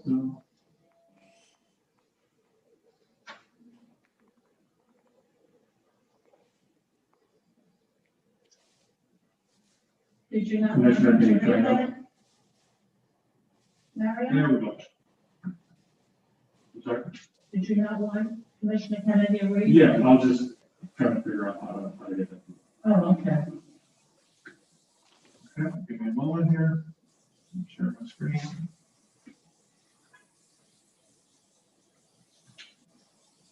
Okay, are you seeing my screen? Yes. Yep.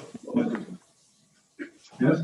Yes. Yes. Okay, so let me read my item real quickly here first. Gee, you really did good, Mario. We're getting slick. Okay, so folks, this is the rec center master parking plan.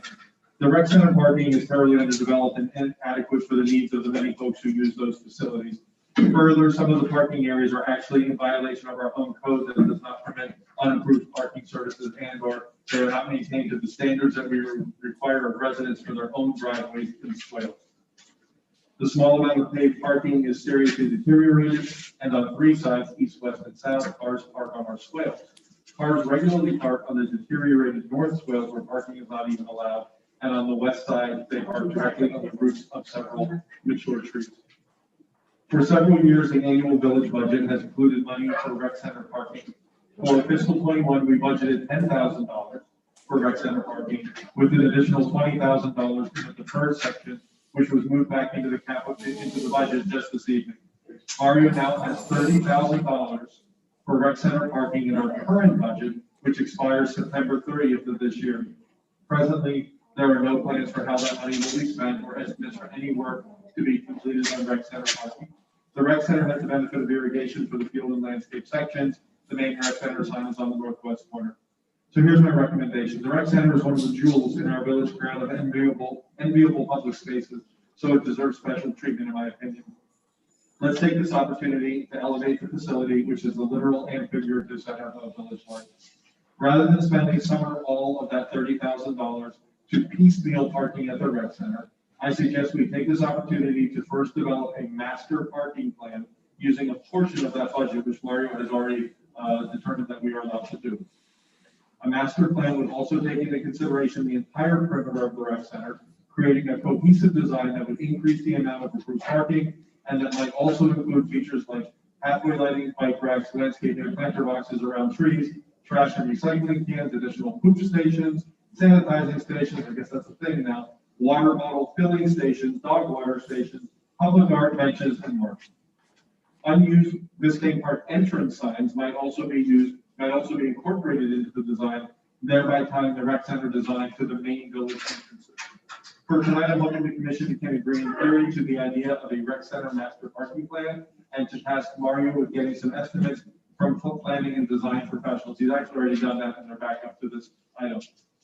Let's see what ideas they contribute and how they suggest we might phase this to completion over time. We should be able to finalize and pay for a design this fiscal year from the $30,000. Then we can break the project down into phases and budget for completion across X number of future years. Before you know it, our rec center perimeter would be more functional and more beautiful than we ever imagined. After the project and the budget are finalized, we could include some of our village advisory boards. For example, we could task the foundation with raising funds for some of the softer features like food stations and sanitizing stations, or one big ticket item like running water lines for filling stations. Naming rights for planter boxes could also be sold to residents or local businesses. And I'm sorry, I'm letting someone into the meeting. I guess I'm really the host now. I took care of it. I'll let her in. And we could brainstorm with the foundation for other ways to pay for the project. Parks and parkways could be tasked with designing the landscaping and creating educational stations about native plants, and arts could develop a plan to include public art. All topics to be considered down the line, but tonight, let's think big picture and talk possibilities. Resource impact, it's completely free to have this conversation tonight. So let me now share my screen. So here we go. Are you seeing my presentation that says Rec Center Master Parking Plan? Yeah. Yep. Okay. So I just want to real quickly flip through a couple of slides. I went to the Rec Center and took some pictures so everyone could see it. Some of us get to go there more often than others. So these are the current parking conditions at the Rec Center. On the east side, which is the main entrance to the building, it has handicap access. This is the only side with paved spaces. There are 10 of them, and 2 handicap spaces. There are 2 drains. Cars also park along unpaved swale on the south end, which is worn to dirt in several places. So there are some photographs of the asphalt parking, and you can see that some of them are in quite bad shape. One of the handicap spaces in particular is looking pretty rough. And along the south end of the east side, you'll see unpaved swale parking where the grass is actually worn to dirt. People park there all the time. So we do have some actual approved parking, and we have some really bad looking swale and people, where the grass has been destroyed. On the south side is unpaved swale the entire length with no formal parking at all, but cars do park there right up against the sidewalk. And the grass is worn away to dirt there as well. 2 drains are located. I showed a separate picture of the southwest corner of the rec center, which is one of these great views into the field itself. North side parking conditions, also unpaved. There are 4 no parking signs there, but I walk there a lot and I see cars parked there all the time. That's not our issue. But the grass is worn away to dirt in several places, and there is a drain on that side. And on the west side, which is the most significant amount of parking at the rec center, there are unapproved parking spaces on the widest swale. Vehicles there park directly on the roots of several trees. This side has 3 drains and a no parking sign next to the basketball court. And in the pictures, you can see that there's a main west side parking at the north end, and they're all unapproved surfaces. And I put some pictures of the exposed tree roots that are there where people park their cars directly on the roofs. And lastly, here's a Biscayne Park entrance sign. I went up to one of the entrances. I think that's on 10th Avenue. Those are the signs that the village purchased a number of years ago before I lived here. I happen to love these signs. I think they're really cool looking. Whoever did that did a really nice job. And Parks and Parkways, when the signs get installed, they do these native planting around them. I think they look beautiful as well. So there are 4 of these entrance signs located at 4 entry points into the village. 4 additional signs are currently stored at Public Works with no intended use. The original intent was to place them on side swales at village entrances on the north ends of 11th Place, 9th Avenue, 7th Avenue, and 11th Avenue. So I'm going to keep that up in case anybody wants me to go back and refer to anything. But here's what I'm asking, guys. Mario has $30,000 in a budget that ends on September 30th. And I'm asking that rather than just sort of letting it loose to go put parking in with no plan for, for anything beyond what he could get for $30,000, that we spend a portion of that money to develop a master perimeter parking plan, and give it to a planner, a professional planner, to do a really nice job for us, and let them come back and show us what that could include, what the parking could look like, and additionally, what other features we could include that would elevate the whole perimeter of the rec center. Once we have a plan, we would, of course, workshop it and talk about it and run it through the ringer. And then eventually we would decide what we would want to do with the perimeter of the rec center. And then we would know what kind of money we need to get all of these different things done. Maybe we have some money in this year's budget that we could get to work, but then when we sit down and do the budget for fiscal 21 and beyond, we could actually plan for X number of years to get the job done. And I love the idea of talking to the foundation and giving them some tasks and letting them, Raphael Ciore was here tonight speaking to it, giving them some projects to chase down and get funding for us so the village doesn't have to pay for it all. When you put naming rights on a specific project like this water station, courtesy of, Biscayne Animal Hospital, that's the kind of thing that businesses like. So a plaque or something there that says they paid for it. So that's my discussion item, and I look forward to your comments. Thank you. Madam Mayor, my name is for commission comments. In anticipation of this item and the next item, I did reach out to Calvin Duranado. We do have within our contract with them the capability of tapping into their professional services. This is something that they regularly do for other municipalities as well. And so I asked them to take a look at the initial memo and item that Commissioner Kennedy provided and to provide some kind of cost estimate so that you all will have at least the ability to know what are we talking about. Because one thing is to just have a conversation of this sounds great, but another is to also have a conversation of, well, this is where some of the money comes in. Now, initially I thought, and I think I presented in the briefings to you, Paul, that in the cost estimate, the site survey would not be needed if we just did the park visioning. I had another discussion this afternoon and I wanted to confirm that. And I apologize, I did read that wrong. Because the survey is so old and the various elevations around the park may have changed in the last 20 years, we would need to do something, although they said that 3,900 seems to probably be the most expensive, and if we had the digital files from the old surveyor, it would probably make it even cheaper. So I would look and reach out to the old vendor to see if they had the AutoCAD files, and we'd be able to work off that. So that could reduce their the second park visioning. Mario, let me ask you a quick question about that before you pass on the survey.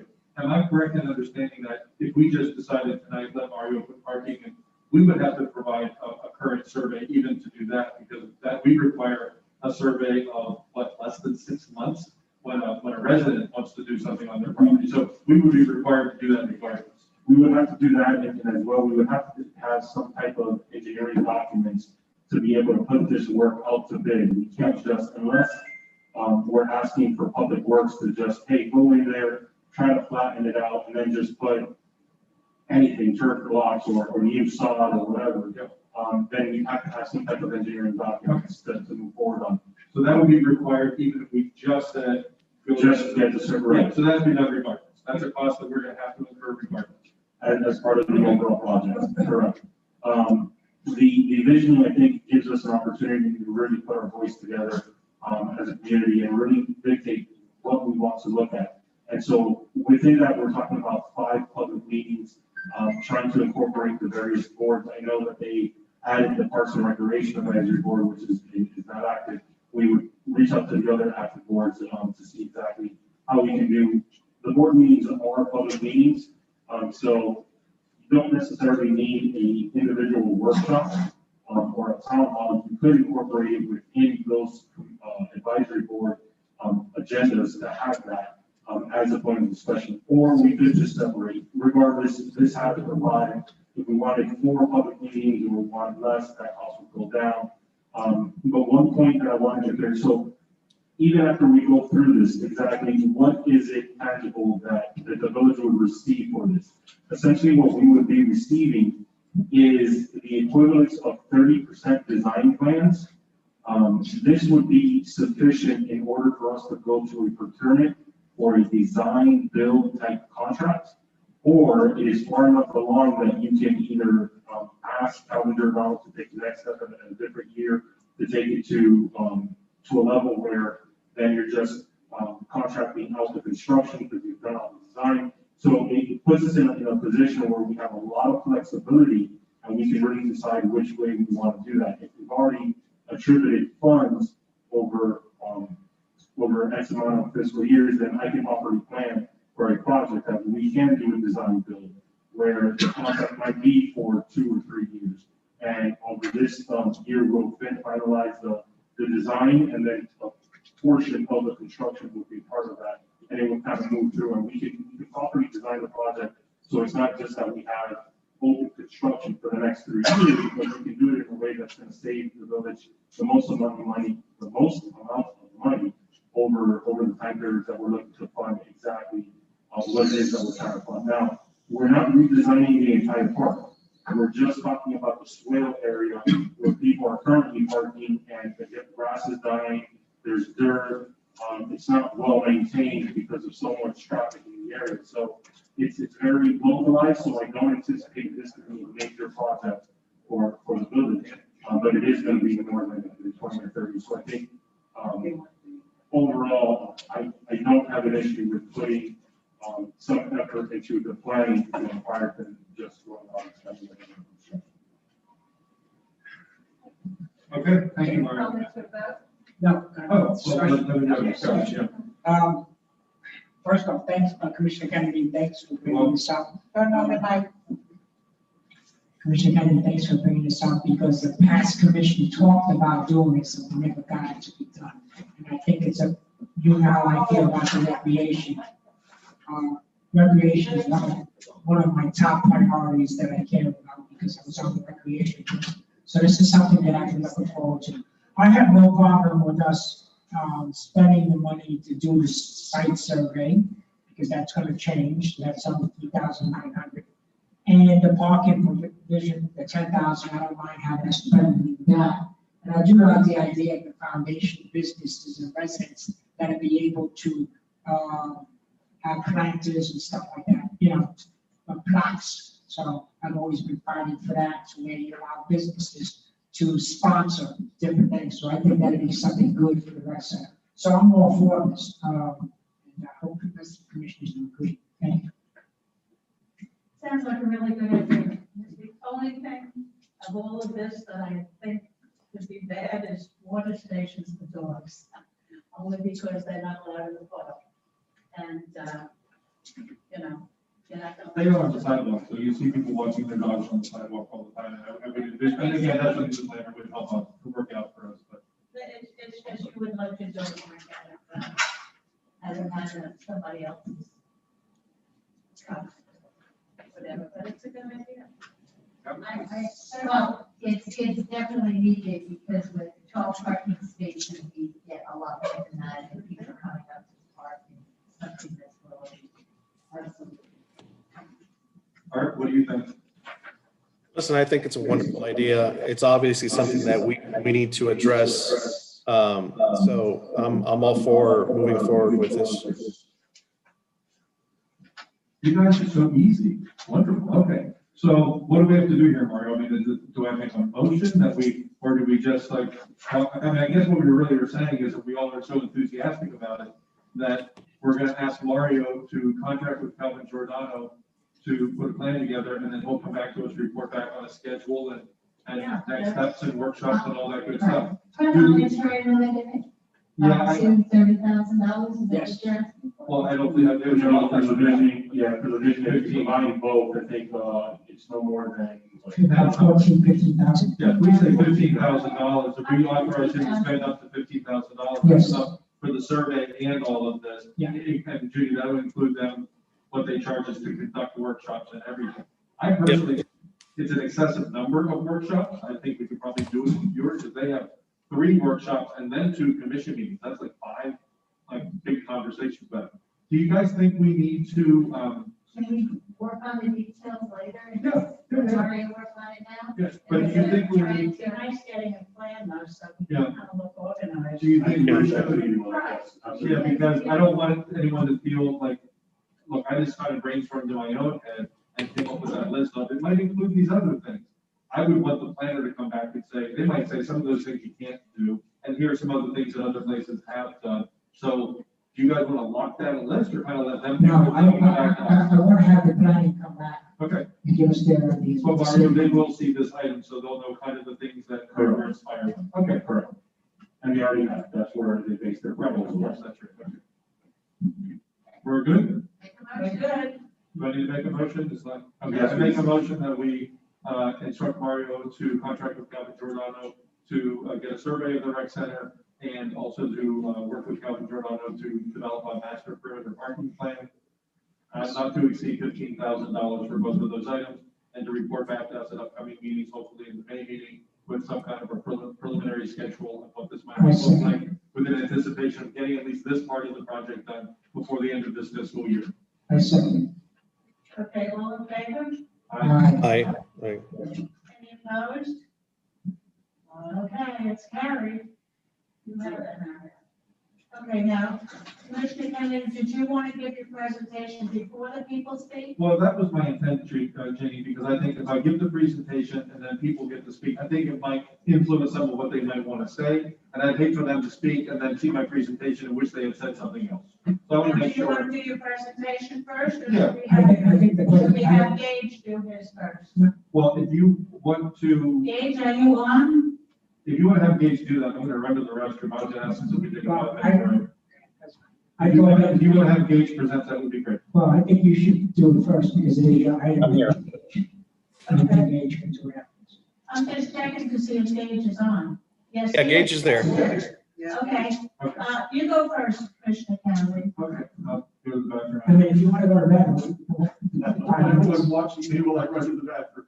It's okay. I'll Can take we it. put it off the time? It'll make me present faster. It's all good. Okay, am I still in motion? We now know the trick. Now you know the trick. Fill me up with water and apple juice. Am I still the host? Can I share again? Okay. So this is the land development code discussion. So a little preamble. Tonight is just the start of what I hope to be a comprehensive and expeditious process considering changes to our land development code, which I will now call LDC. This is a complicated and serious topic with lots of opinions, all worth considering.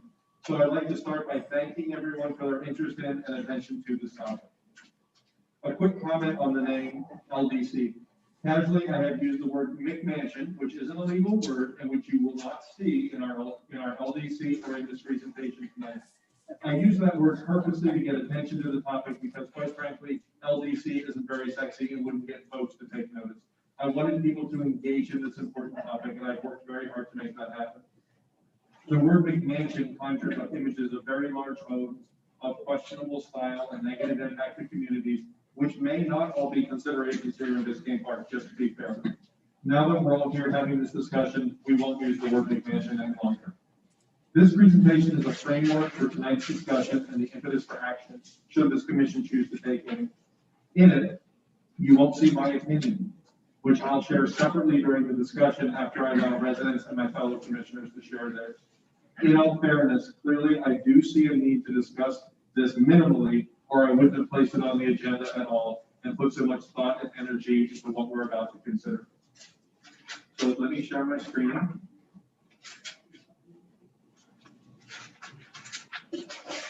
Nope. No, I'm gonna it's do gonna the share it. presentation. Okay. So, here we go.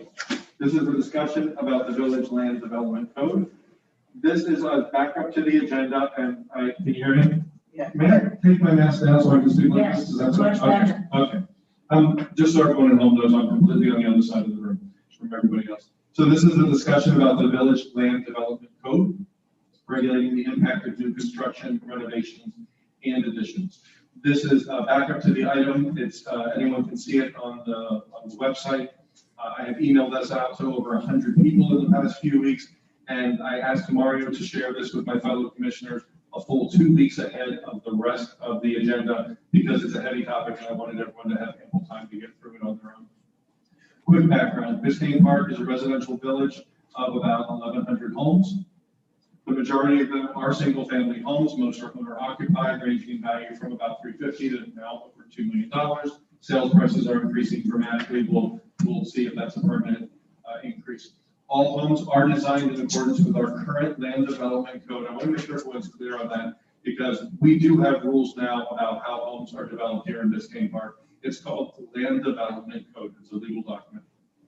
Biscayne Park boasts diverse architectural styles and a walkable oasis setting that is easily identifiable and distinct from surrounding communities. Now, the next couple of slides I'm going to flip through very quickly. I just want to show that we presently do have diverse architectural styles. We're not like some community with one style that we are looking to preserve. We have some of the original, I think they're the original Spanish mission homes. We have some beautiful mid-century homes. This is a spectacular example on Griffin Boulevard that's currently under renovation. We have these charming wooden bungalows sprinkled around the village. We have some contemporary homes. Some of the newer homes are contemporary style. We have some log cabins. Now, we're sitting right now in the village log cabin, but we have 2 adorable log cabins on 121st Street that are residences. We have the typical ranch house that you see throughout the village. It's probably the most common design of home in the village. We have a number of duplexes, and this is a pretty standard kind of look for the duplexes here in the village. This is an example of an early New England style home on 10th Avenue that I happen to love quite a bit. I call this Casa Grande. It's not an actual term. It's just a big Spanish style house, and it's a gorgeous one on Griffin. We have some big, beautiful homes on Griffin on large lots. And then I threw this one in just for fun. This is truly a Biscayne Park original. This is really something on 8th Court. So I showed you just to share that we do have this diverse architectural style in the village that really is kind of a hallmark of our community. So common ground. Here's what most village homes have in common. They're on generous lot sizes compared to many communities. They have lots of quote, elbow room. They don't tend to impose on neighboring properties onto the streets or impact sky views into the tree canopies. Homes are situated mainly to ensure private backyards. Homes abut to homes, backyards abut to backyards. We have enviable tree canopies. We are a designated bird sanctuary that provides habitat and food for native wildlife. And again, it's worth mentioning that we have distinct styles and designs, and they are all welcome within the limits of our current land development code. Biscayne Park, in my opinion, is an exceptional community deserving of our every consideration to preserve and to elevate. That's the job of the commission. As a starting point, I hope we can all agree on that. What's going on in Biscayne Park right now? Right now, we have one empty buildable lot. Increasingly, original village homes are being torn down by developers, are being purchased by developers at full market price and replaced with new, larger construction. Presently, more than a dozen construction projects are underway, 12 out of 1,100 homes that are replacing original village homes with structures that are significantly larger.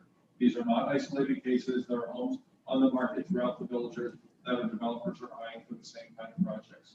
Most of these properties are being flipped by developers. For the most part, these are not people buying properties to tear down and build their own home. Developers are doing it, and they're selling them at much higher prices.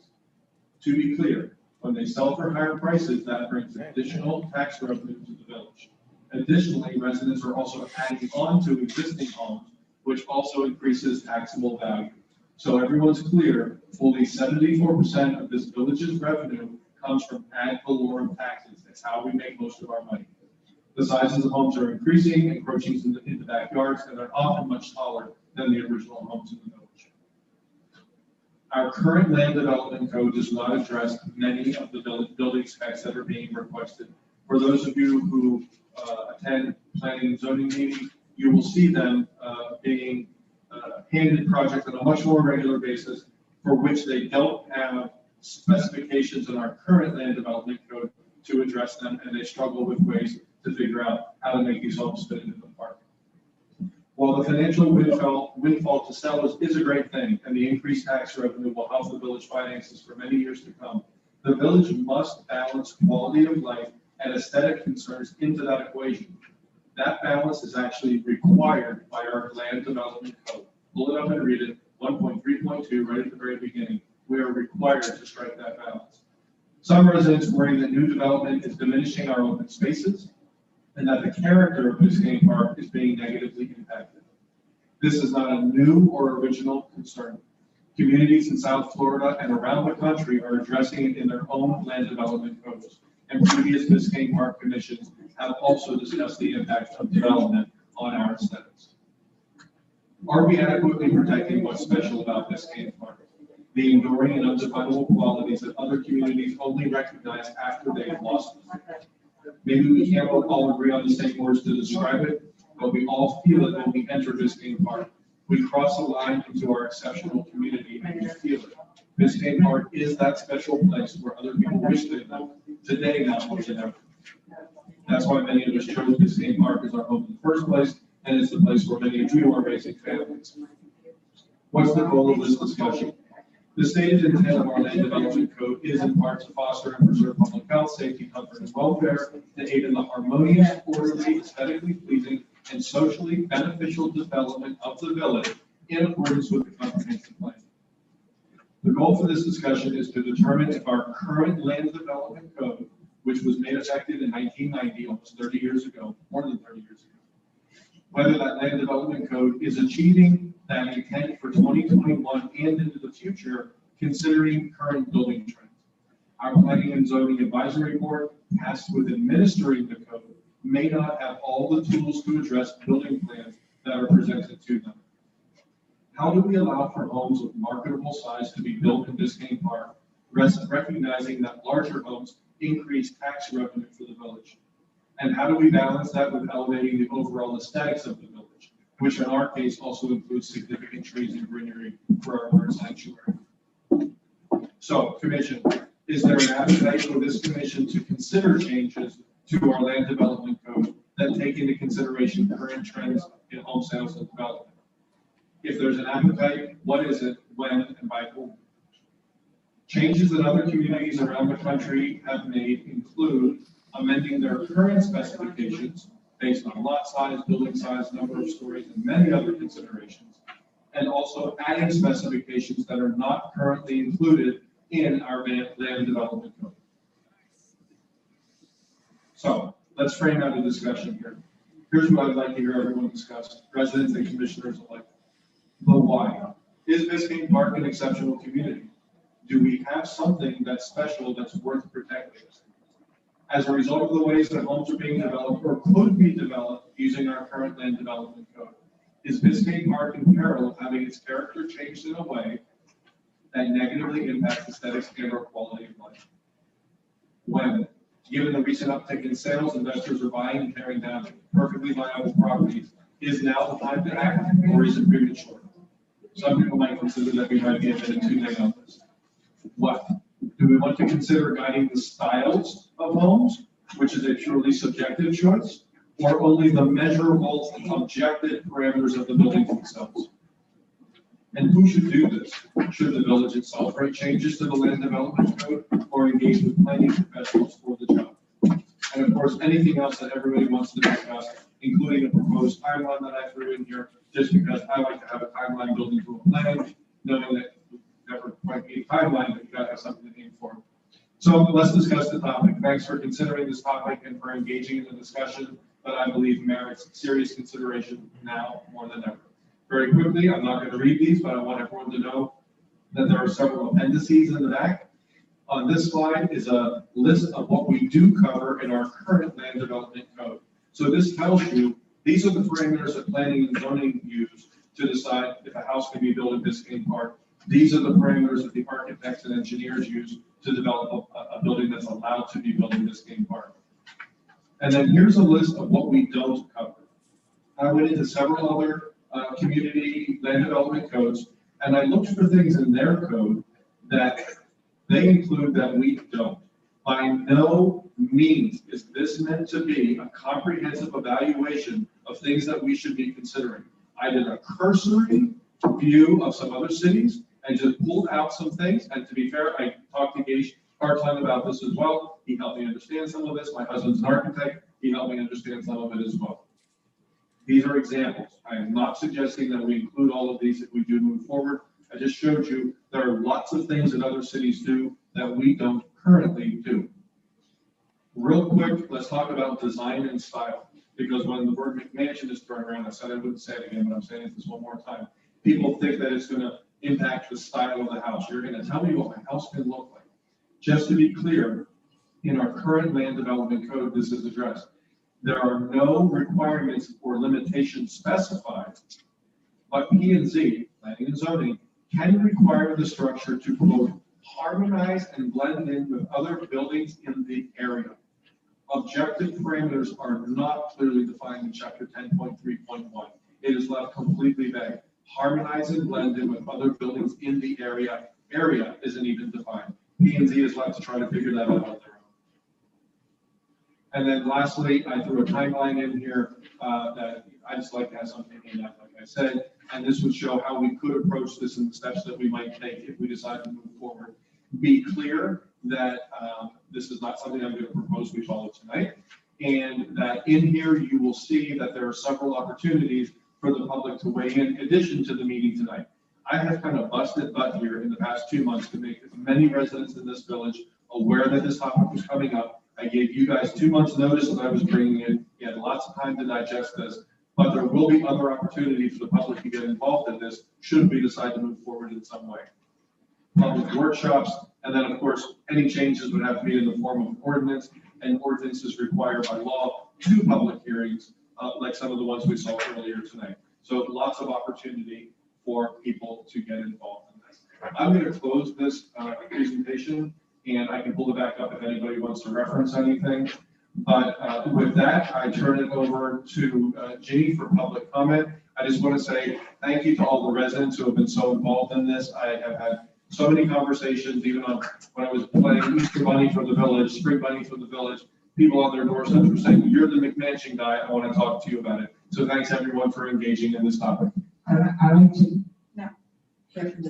No discussion yet. Gage, would you please read your? Yeah, hi, good evening, everyone. Gage Hartung, so, y'all hear me? Yes. Yes. Okay, you can hear me? Yes. Come to the light. It's weird. Okay, so knowing that this was up by Commissioner Kennedy, the planning board decided to take the step to identify some of the items that we feel are. You're coming in and out and you're not moving. Much feedback here. I don't know why. Yeah. Maybe if you can. My end or not. Sorry. Am I better? Yeah. I don't know what's happening. The planning board decided to discuss this issue amongst ourselves, and we came up with a memo to the board, to the commission, on what we see as an issue that is needs to be addressed. I'll go ahead and I'm going to paraphrase some of the memo to you, but I'll basically give you highlights. But as Commissioner Kennedy said, and by the way, thank you, Commissioner Kennedy, for bringing this up and also such a great presentation. We are experiencing a surge of new development, which includes removal and renovation of existing structures and replacing them with new structures and additions. This surge is expected to continue to increase with the rise of property values. Biscayne Park is unique because the properties are known for their large lots and small homes. The overall character is low density with the scale of homes that tend to be less obtrusive to their neighbors. Under our current land development code, the large lots can invite a potential problem because they can attract large-scale, oversized new homes. The current code regulates this development, but it only goes so far. Since this topic is being addressed by the commission, the manager and village attorney, the Planning and Zoning Board would like to make recommendations that it feels will be beneficial to the discussion and entire community. The board is currently dealing with new building applications. We get them almost every meeting now, and has firsthand knowledge of what the issues are. These recommendations are meant to promote smart development that preserves property right owners' rights to develop their properties. The way we see it, oversized development occurs when a structure is too large for the lot it sits on and it imposes on the surrounding homes and street front. It does not blend in with the surrounding structures. The features of oversized development include the first and second story are at the same setback, thus creating a possible vertical wall against the street front and neighboring properties. Structure is too high and overscaled to its surroundings, which impacts the street front and neighboring properties. And there are many sized properties in the park, so with larger lots, the size of structure can increase for the current maximum lot coverage. The board would like to make the following recommendations. And these are just, this is something to be worked out by the planners. We're just putting out some ideas. Step the setback of the second story back an additional 10 feet in the front or 10 feet on the side and rear setbacks, or create a formula for setting back the second story. There are different ways of doing it. We just are putting out the idea. That would eliminate the vertical walls. First floor setbacks to remain as they currently are. There's no issues there. This will create a step back effect from the property lines and neighboring properties, placing the highest part of the structure towards the center of the property. Consideration should be taken for large and smaller lots regarding the step back, as not to limit the smaller lots from being able to develop their properties. Set a maximum height of the structure or a maximum height of each floor. This height is to include the base floodplain height or from the FEMA base height. How other municipalities are addressing this issue should be explored, because this is something that it's happening countywide. Reduce the buildable first floor size of a structure as the lot increases. This should include reducing the maximum lot coverage of properties as the size of the lots increase. This will keep the houses from growing too large. And, there's some lots that, feasibly somebody could build a 10,000 square foot first floor. So this is something to look at so that we kind of keep the scale and the size of the houses within a reasonable, similar look. And then number 4 is explore using landscape requirements on new construction as a buffer for surrounding properties. So looking at the possibility of adding trees, requiring shrubs, or something to help shield neighboring properties with landscaping. These items were brought up, discussed, and created by the planning board, and we're all in agreement. And we are presenting it to you, and good luck on this. We're here for any questions you might have. Thank you very much. I was very impressed last night by the serious dedication to you that you give and your committee gives to all of these things. Planning and zoning is really an amazing group of people. We have 2 letters that have to be read first, and then we will open it up for public comments. Roseanne, you want to do the first? Okay. The first email is from Barbara West. Greetings, village manager, village clerk, and commissioners.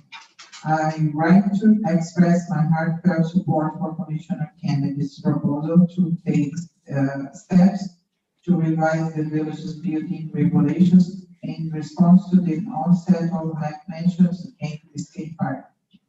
This initiative is long overdue and measures need to be taken swiftly, lest our pretty old village lose its historic character and morph into a contemporary housing development without the upscale boxed houses, each a clone of or variant of the other. Those who want such an environment should consider moving to developing neighborhoods in South Miami and Broward, rather than contribute to the gradual erosion of our neat oasis in the heart of Miami. I introduced this first discussion of this nascent issue when I was on the commission, but could obtain no traction for it, not even from one commissioner. At the time, I thought that this was such a critical matter that it would transcend VP party lines. I was wrong. I fervently hope that this commission will come together in recognition of the threat that McMansions, if not regulated and restricted, pose to our village. In short, not taking action will result in Biscayne Park's loss of historic character and identity.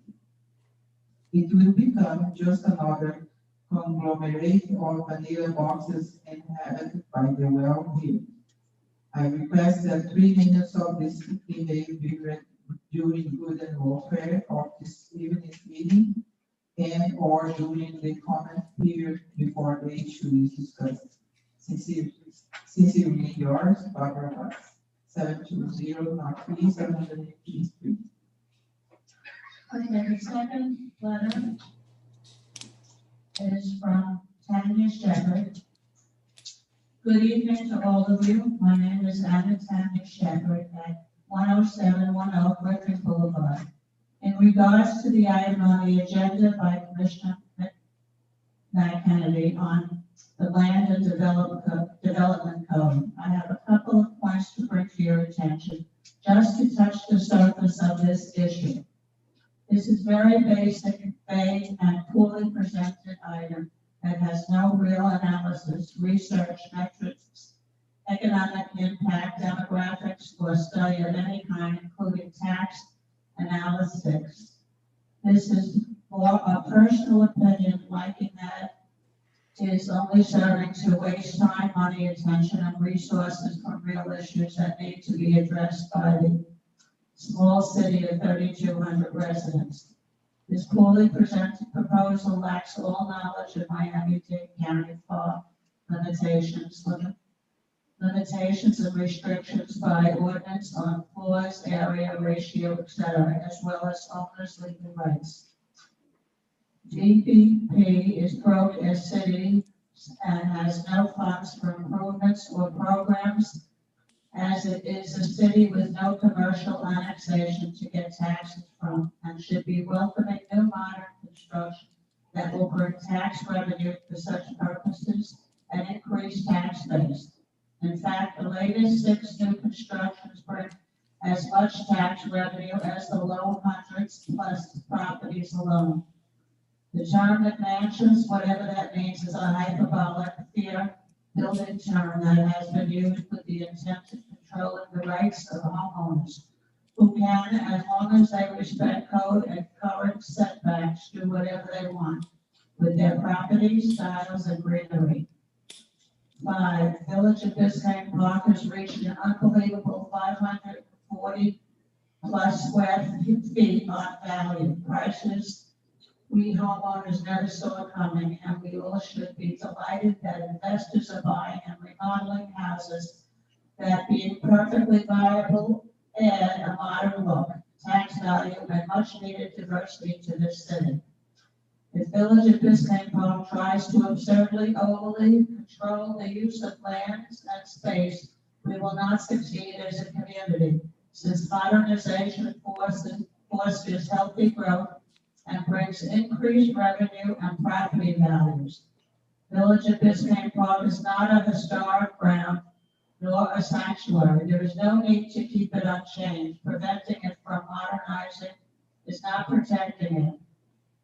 Is refusing once again to enter in the 21st century.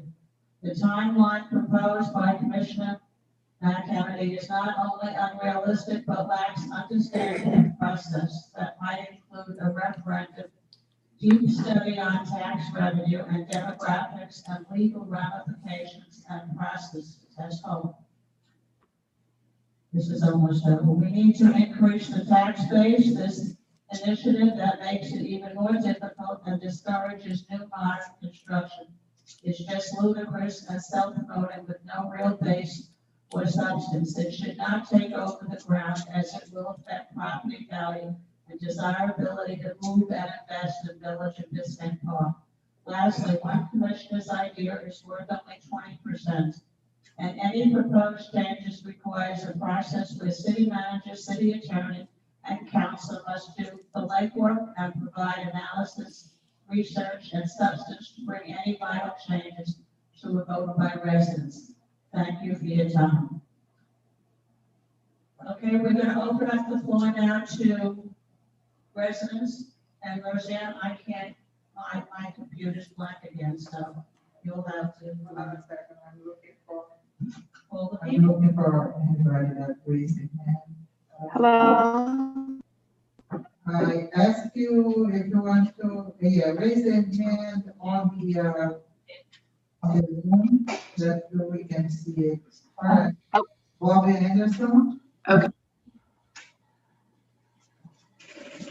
Yes, I've unmuted myself. I think this is something that's long overdue. We need to be looking at, with the new construction that's been coming in and it keeps multiplying. A lot of these two-story additions that have been coming in here are nothing more than a square box, 4 straight walls, and some decorations in the front, and and being a house. I'm all for changing and increasing ownership here and for construction. But let's go ahead and have a little bit of thought about our constructions. One of the things I am for is the setbacks on the second stories. It gives a little bit more creativity for design. And, if I'm a neighbor living next door, do I want to have a wall 10 feet from my property line going up who knows how high? Because back when our code was originally put in, there was no thought about having, a limit on how high something could be, because most houses were 8-foot ceilings inside. So if you did a second floor, it would be another 8 foot plus the tie beams and stuff. So it's probably another 10 feet. They didn't go up and up and up. Nowadays, you're into 10-foot ceilings, and now we're into 12-foot ceilings. What do we know? You may be into 14-foot ceilings in a couple of years from now is the norm. We need to go ahead and, like it's been brought up, let's go ahead and look at capping. How tall of a structure do we want to have next to our neighbors? And let's go ahead and do something so it's doesn't look like an industrial complex that's been built right next to your neighbor. And that's the reason why I am for the setbacks. Give a little bit, like I said, creativity. Look, I am for increased building, letting people go ahead. If they want to put a second floor, let them do it. But we got to have some creativity in here and some style. And, that's all needs to be hashed out. Thank you. Thank you. Jamie Anderson? Jamie Anderson. Just to remind everybody that the 3-minute rule applies on this.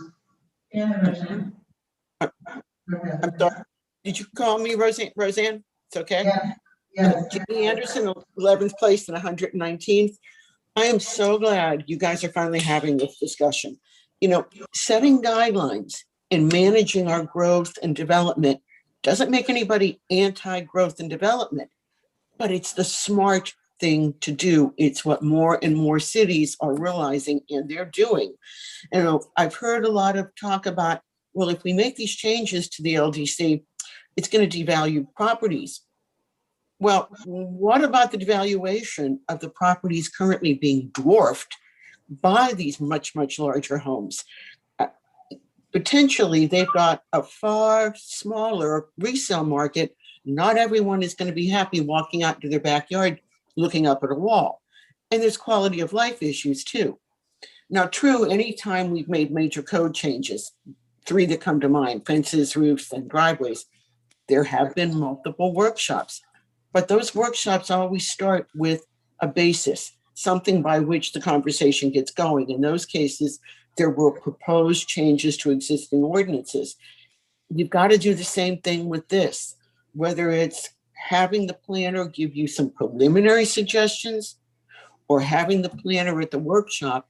But what I'm seeing more and more is if we don't have professional, unbiased guidance, this is going to turn into an emotional free-for-all that will be nothing more than an exercise in futility. So I hope you will move forward, get the planner on board, start with some workshops, but make the much needed changes. We've got to look at what's best for the overall community. Thanks. I would just like to let everybody know, if you can raise your hand on the Zoom, the little icon on the bottom, that'll help us go through the comments a little bit quicker, and we can recognize everybody who wishes to comment.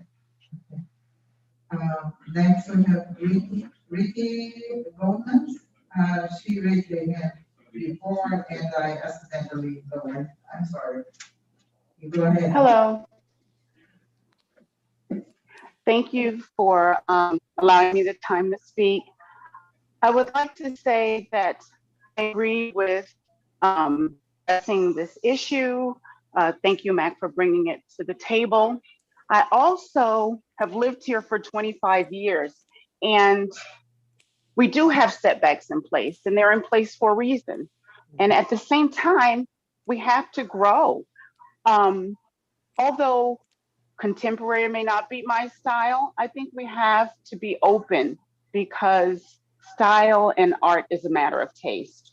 So to say that, you know, the contemporary style is the box and it doesn't look good, maybe not to that person, but to someone else, it is open and clean and fresh. So we have to respect the beauty in their eye. So we have setbacks, we have, you know, perhaps include foliage or hedges or some kind of flora that would accommodate our canopy, you know, existence, at the same time bring in nature. So I'm glad we're looking at it on one hand, but I would hope everyone also remains open to art as being a matter of taste within our community as we grow and progress. Thank you. Thank you. We have Dan Schneider. Go ahead, sir, unmute yourself. You have to unmute yourself, please.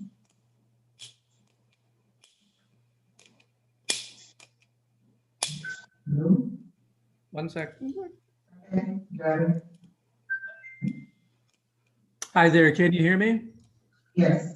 Hi there, Dan Schneider, 11705 Northeast 11th Place. As an architect and urban planner, I can confirm what Bob Anderson just said, that architects are used to dealing with strict parameters regarding the size, height, and square footage of building projects. Every time an architect starts a new project, the first thing he or she does is grab it and determine the limitations on what can be built. The idea that a McMansion ordinance, and I apologize for using that word, but that's it. The idea that a McMansion ordinance is somehow going to stymie creativity and result in bland architecture is simply wrong. Architects work with these types of issues all day long. It's literally what architects do. In fact, I've always felt that these types of restrictions are what spur creativity, not stymie it. If you're working with no parameters, you end up with an oversized, uninspired, undisciplined design. When you have parameters that require you to problem solve and design strategically, the result is always a smarter, better, more efficient, and ultimately more successful project. Additionally, I want everyone to know that McMansion ordinances are nothing new. There are hundreds of communities across the United States, from large cities to small towns, from Los Angeles County to Little Edina, Minnesota, where I used to live. These communities approved McMansion ordinances beginning in the mid-1980s. So you may ask, what is the intent of a McMansion ordinance? Well, the intent is to set parameters around the scale of new homes in relation to lot size and in relation to neighboring homes, so that the new homes don't destroy the quality of life of the neighbors, but rather preserve and enhance the character of an exceptional community. So the question really is not, should we have a McMansion ordinance? The question should be, do you believe that Biscayne Park is an exceptional community? Do you believe that we have something that is unique and worth preserving?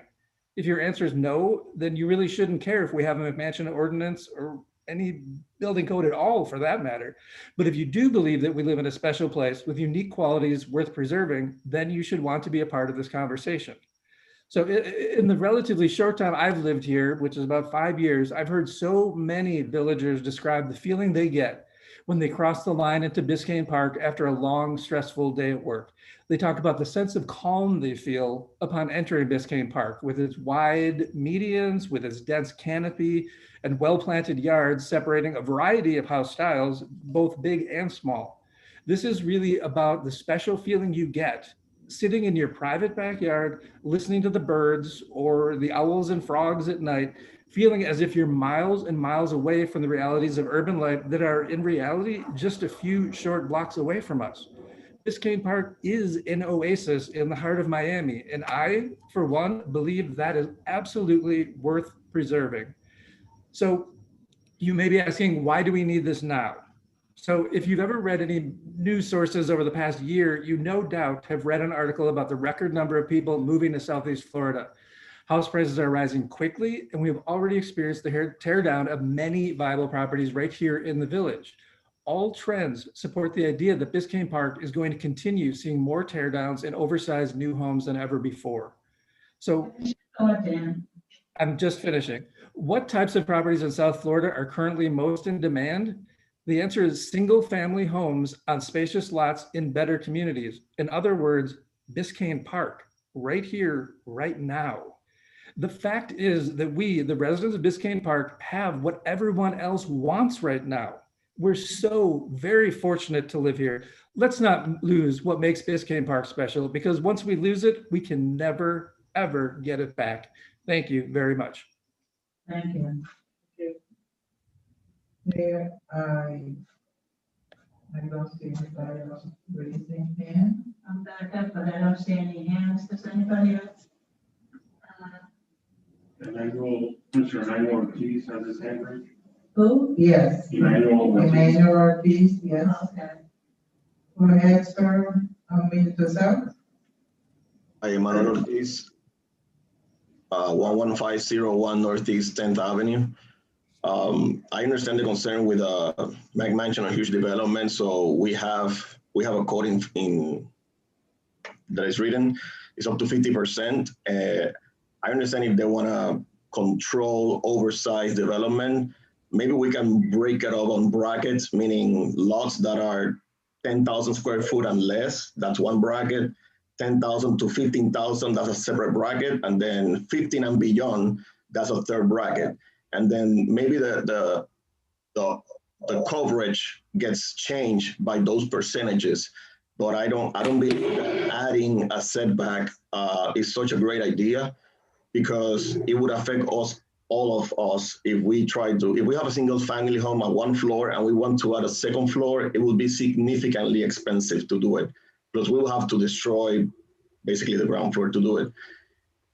That would mean that people will end up increasing or building out on the ground floor instead of doing the second story. And if they take over the 50% of the ground floor lot, they will destroy a lot of the landscape.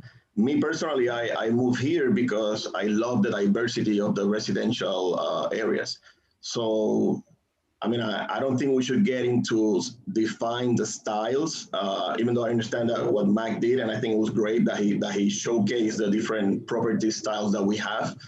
I don't think we should define. I'm an architect, and some communities do it, and I think that's is dangerously, because we lose the authenticity that we have. And I love Biscayne Park. I've been here for 10 years, and I love the open lots.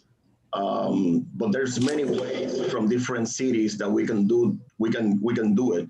I just don't agree with adding 15 feet or 10 feet to the second floor, and that would kill the smaller lots. Anybody that has 6,000 or 8,000, not my property, but people that have 6,000 or 8,000 square feet lots, means that the second floor, they would only have to build, 10 feet less. They wouldn't, I mean, I'm not against it, but I think it should take time to develop it, like they said, through workshops and so on. That's my. Thank you.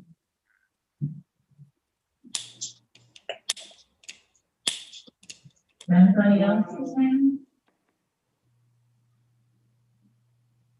Mayor, I don't see anybody. I don't see anybody. No, I don't see anybody. Okay, then commissioners? There's no more, right? Okay, Commissioner Mario? I'd like to hear from the other commissions. What? I'd like to hear from the other commissions. I'll speak. So, obviously, what makes us special is subjective, right? I mean, what's special to you might not be special to me. I really like Emmanuel's idea about the scale of the property, scaling that, because I think the big issue here is not the particular style of architecture that we're talking about. It's really the scale of the properties that are being built on the particular lots, right? So I think that Emmanuel's idea is something that is a good idea that we should explore further. I just want to say off the bat, this is something that's personal to me because one of the reasons that I sold my house on Miami Beach was because they built one of these houses in the backyard of my house. And, obviously the lots were a lot smaller. And every day I would go outside of my backyard and I would look at what I call the Walgreens. And it was literally looking into my backyard, right? So this is personal to me. So just I wanted to make sure that everybody understood that. But I'm here to represent the community. And I'm going into this with an open mind. And I do want to hear from the community. I want to get the community's feedback. I just think that, we need to hear more, at least I need to hear more what the community is thinking. But having said all of that, the scale and the height of these constructions does need to get, we do really need to look at that because I think that's the main issue that we're having with this construction. Thank you. Commissioner Hamilton? All right, I'm going to take my mask off because I get a text saying I can't hear you. Anyways, I do agree that we need to put an overall limit on the height of our building.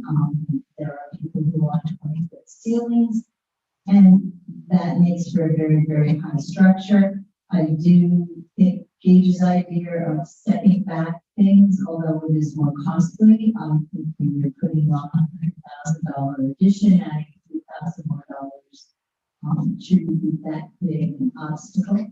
But I do think from a neighborly perspective, I agree with Art. Commissioner Gonzalez, I had a neighbor who put on a large 2-story addition to their home, and the next door neighbor moved out as soon as it was finished because he felt he had no privacy anymore because they were looking down into his yard. So I like the scaled back version that they talked about, with setting back the setbacks further inside so that you can go more towards the center of the home and less towards the outer edges, but less imposition on neighbors. And I think we need to explore this, and we need to explore who can write these codes for us and get it done properly and expend the money we need to expend to keep the quality and not just the quantity of monies coming into this village. I do understand the people who are developers and the people who are in real estate who don't like this idea, but I think there are a lot of us who live here who really do like the idea of limitation. I have no objection to some of the modern structures. Some of them are absolutely gorgeous. Some of them look like cracker box. And I think that we need to respect the neighbors who've been here for years and still allow value and still allow people to develop their properties across the street. For me, they just did a large addition, and from the front it doesn't impose on anybody, and from the sides it really doesn't impose on anybody. So it's kind of a very nice structure, and I think that it isn't about how big you can go, it's about how it fits in with the rest of the neighborhood. Thank you. My opinion is that people really do have differences and they like living differently, but we do have to be careful. I hope that whatever we do will go through planning and zoning. I think they've done a heck of a job over the years. And where he'd like to see things tightened up a little bit, or a chairperson of planning and zoning, I think we can work that and work with him, and I'm sure this will stay a beautiful community. Commissioner Samaria? Yeah. Okay, good. Well, okay, like the scale back in height, I think is very important. I do agree with that. I like to hear from the community, go out and see what they think of this. I do believe we need to respect our neighbors that live next door, so they should be, the buildings should be so high. We definitely need to follow the Metro Day landscaping code 18A. I would like to have where we it is worth spending the money to have a planner to give us an idea on some of these things. But I also believe that we don't have really a right to tell people that buy property what they can do with their property. I mean, as long as they respect, our code and their neighbors, and it's within reason, I don't think we have a right to tell them what they can do with their property. So I'm willing to go forward with this, but I think we need to go this very carefully and have to step on other people's that buy property. Because what it is also going to do is affect our tax rate, right? This is our only area of getting money into the village is the tax. So if we have built houses, if we put real strict on it, we're going to be affecting our buying our own, whatever that's saying, buying our own books. It's going to affect our taxes. So that's all the taxes. Thank you. I think we owe Commissioner McCarthy a big thank you for all the work he's done going through all the village. Must have walked the whole village a few times. I'd like to say a couple of things if you don't mind. I figured that. I Yeah. just wanted to put it on record. I appreciate hearing that, Shane. Thank you very much. Yeah, so the presentation, which took me quite a while to put together, I put it together and then I had to go through and start taking out my opinion. And I really did the best job I could do presenting, can you hear me? Presenting this in a fair and balanced way. But now I do want to say my personal comments on this because it's the stuff I pulled out. So my main comment is that I care enormously about Biscayne Park, enough to bring this up and quite frankly, to take quite a bit of heat for it as well. A lot of support, but some heat as well. And I'm confident that we must act now. Biscayne Park is right for the plucking, and I'd rather deal with this now than have awkward conversations in Publix in 10 years when someone stops me and says, how could you have let this happen to our village? This needs to be addressed, but in my opinion, we are not the people to address this. I want to make that very clear. This commission is certainly not the people to address this, and planning and zoning, as much as I value their work and respect their opinion, they're not the people to address this for us either. Certainly both of those groups, the commission and planning and zoning, will be involved in that planning and zoning because we're required by law to include them in the process. I think we need to move this forward to professional planners to come back to us with a launching point for workshops and commission consideration. I don't think we can workshop this until we have professionals look at it and bring us back things to look at, because they can not only do a whole lot more research into other communities, that is, they can research other communities. Again, what I provided here was cursory. I do not claim this to be thorough, but let professionals do it who are credentialed and educated in this matter. Let them do it, go get more information and come back to us and show us all the possibilities. They can also show us visuals, because we can look at setback numbers on a piece of paper and say, I think 10 feet's enough. I think it should be 15. They can show us pictures of what all these options would look like and help us make more informed decisions. For me, this is not about stopping large houses. It's about trying to figure out a way to accommodate them while also maintaining privacy and for residents and the village scale and proportion. For me, it's about scale, proportion, and the open spaces in between things. And keeping buildings from dominating our landscape. Trees should dominate our landscape, not buildings. We need to protect the quality of life of all the residents, not just those who buy the very large houses that are built by developers. From a marketing perspective, I want to protect our quote product. That's what separates us from every other neighborhood. You can buy lots of big houses in other neighborhoods, and in those neighborhoods, those communities, you can pay lower taxes and you can get more amenities and services. We're a small community and we'll never be able to compete with those other communities in that regard. So we need to protect what's special about us from a marketing perspective. We are special, and I think that's worth protecting and elevating. I don't want to opine on any of the specifics. I don't want to talk about setback. We need to hire a planner to do that for us, to bring us back options to consider. This will not be done correctly if it's not done permanently. I personally don't think we should be dictating style.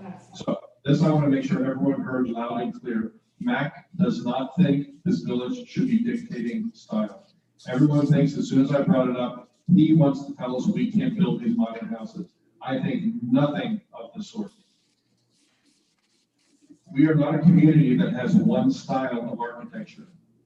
If we ever wanted to do that, that ship sailed decades and decades ago, before many of these homes were built. That having been said, in my opinion, Some of the newer contemporary homes that are built in Biscayne Park are soulless and unimaginative. And quite frankly, I think some of them are very poorly executed. Just because it has straight lines doesn't make it a good contemporary design. Rules do not limit creativity, they force it. When you are up against a set of rules, that's when an architect gets to work and gets creative and does some really good work for us. I want to inject as much objectivity into the code as possible to help P&Z and to clarify for residents and builders what they're allowed to do.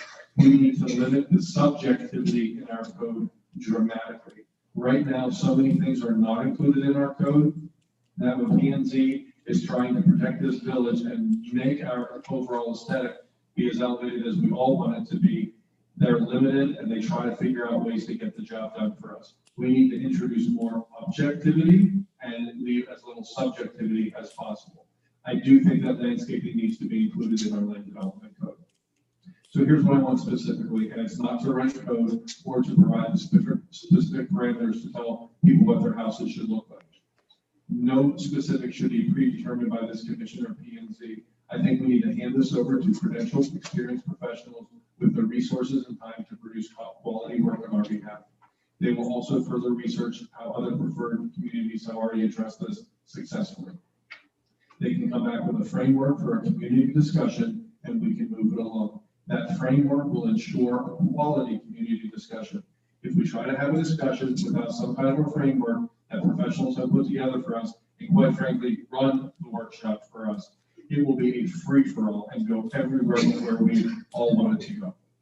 So, Mario, I think at this point it would be fitting for you to describe the, I asked Mario to go to Calvin Giordano and talk to them about what it might cost to do something like this for us. So Mario, would you like to explain what they came back with and what's included in there? There have been some people who have read what's in there and they're a little bit confused because they think that you already had Calvin Giordano start the work for us and that they're already making recommendations. So we should make perfectly clear that no one has worked on anything on behalf of the village.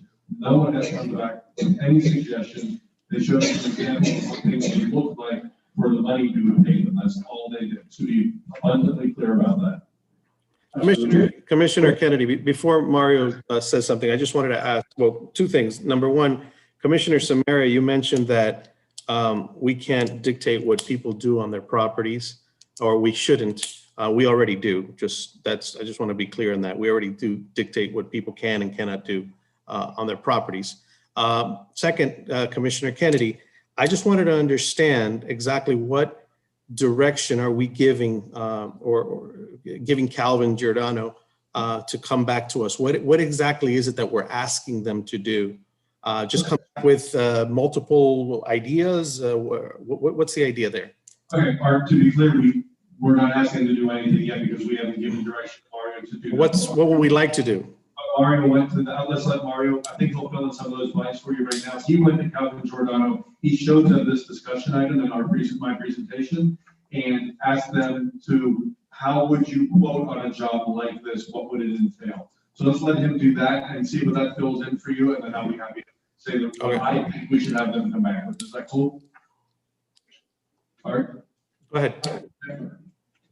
Thank you, Commissioners. So essentially, as you mentioned, Commissioner Kennedy, once I saw your memo, I wanted us to have a framework of what kind of costs are associated with this.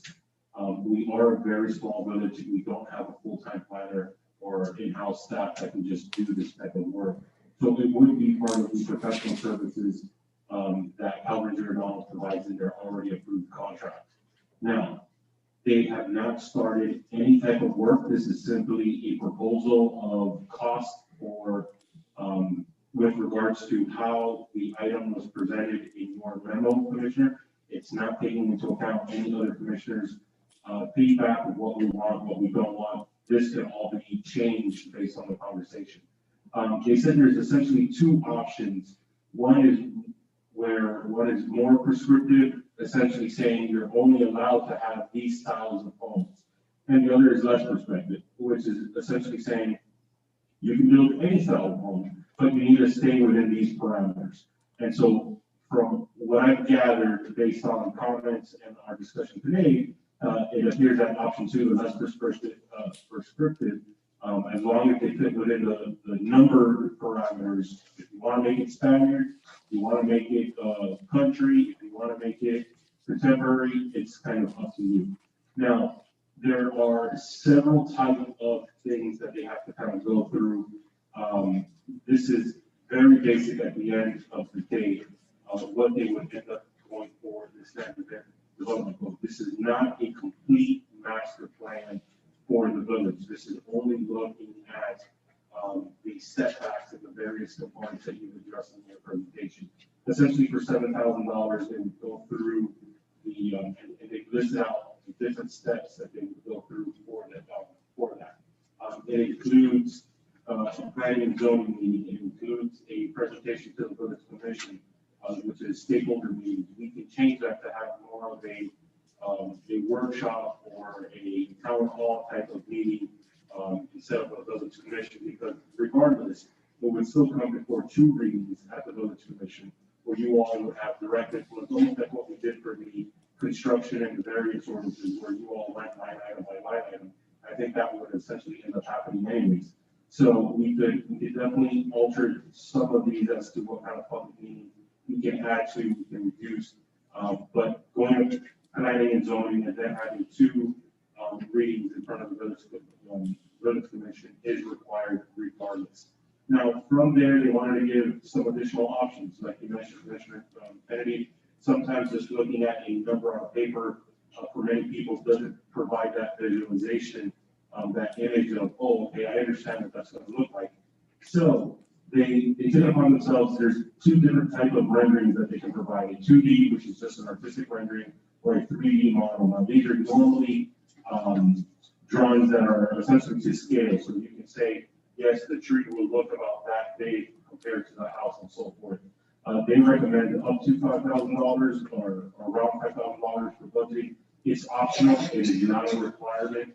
If you want to save money and put that money towards other areas, we can. If you say, you know, this is too important, then that's an optional cost.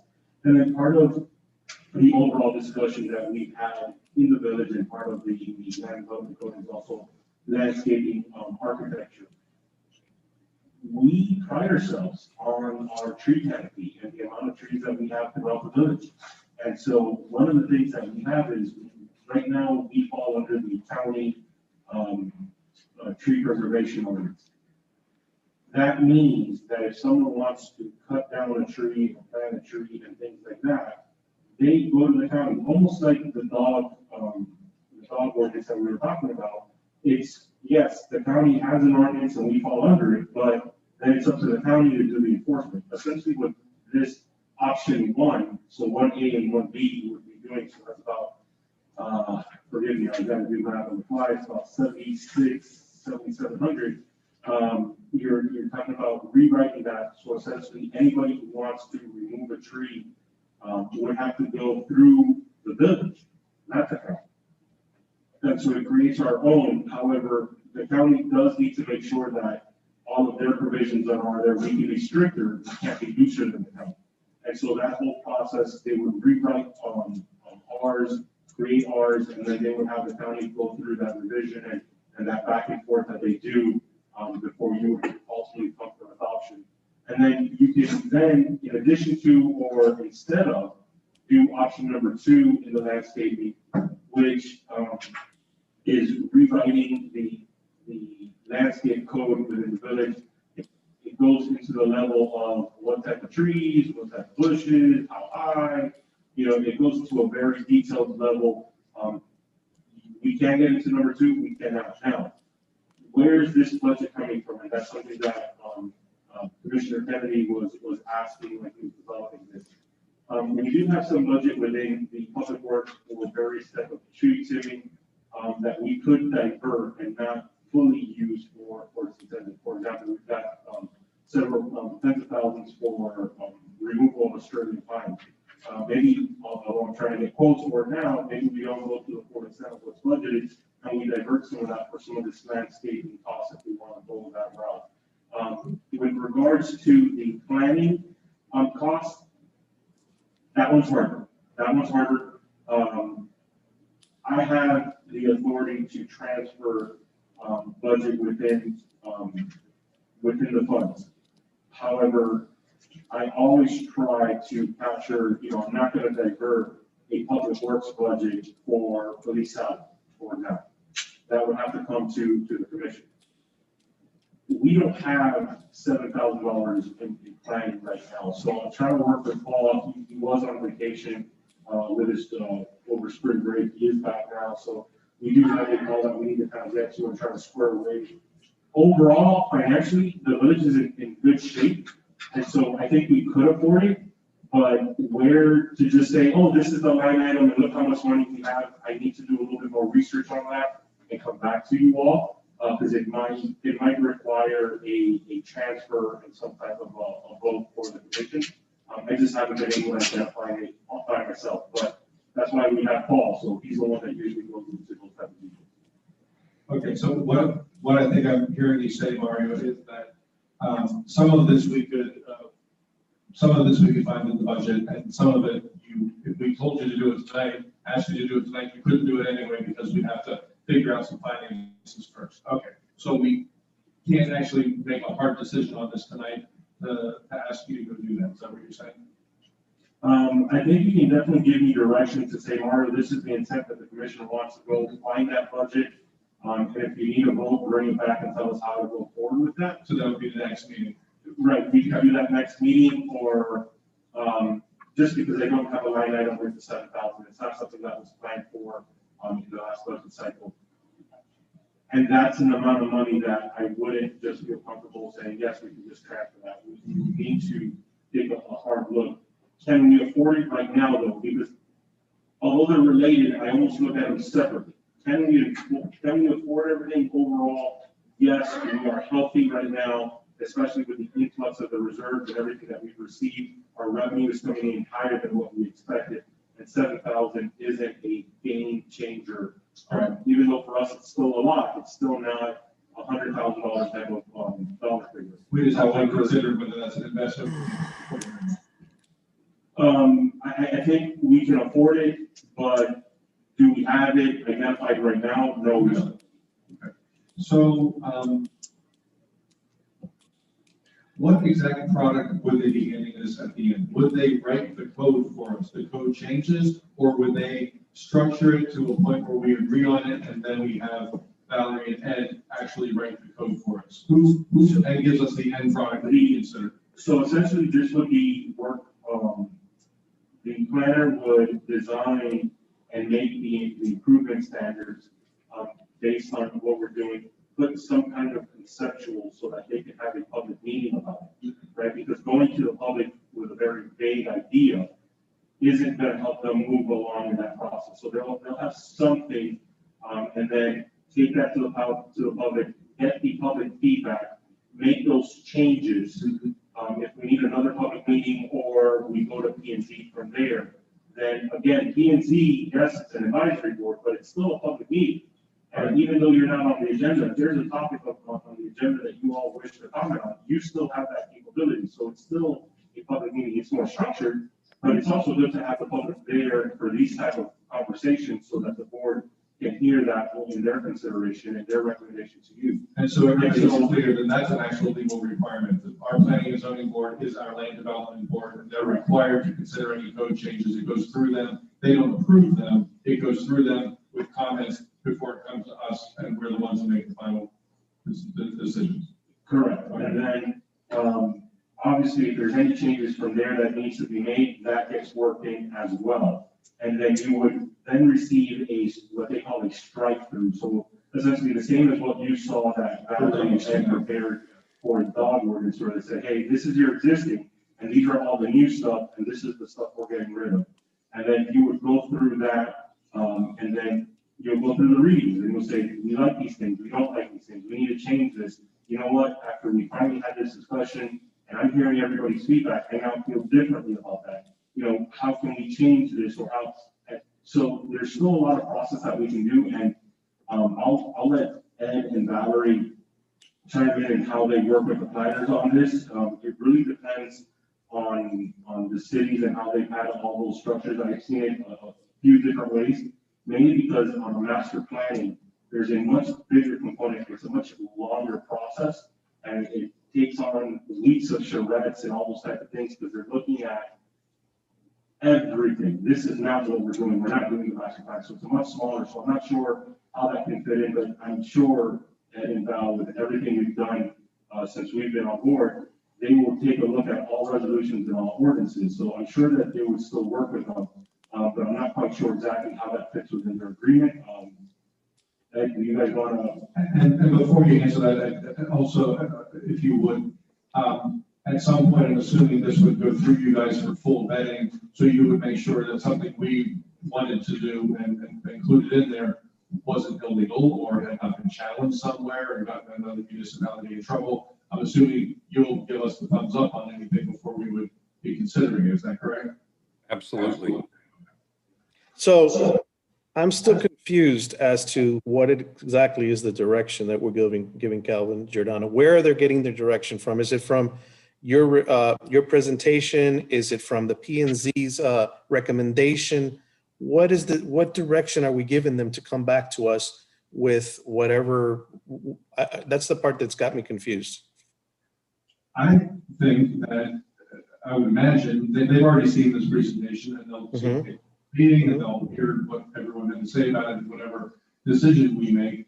But I would think, Mario, maybe you want to jump in here as well, that they would look at all of this and they would have an understanding of what our intent was. That, okay, they want to allow for, and this is, I'm not making this as a proposal, but the village wants to allow for development of larger homes.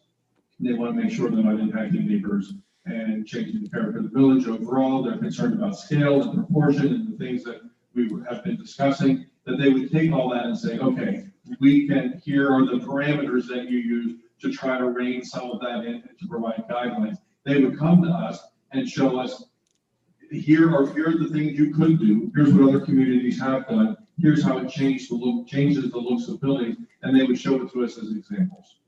I would like to think that they would also do some additional research for us, Mario, and see what other communities have done as well. Again, don't take my presentation as the list of what we're looking for. That list of what's not included, I certainly don't intend them to try to include all of that in our code.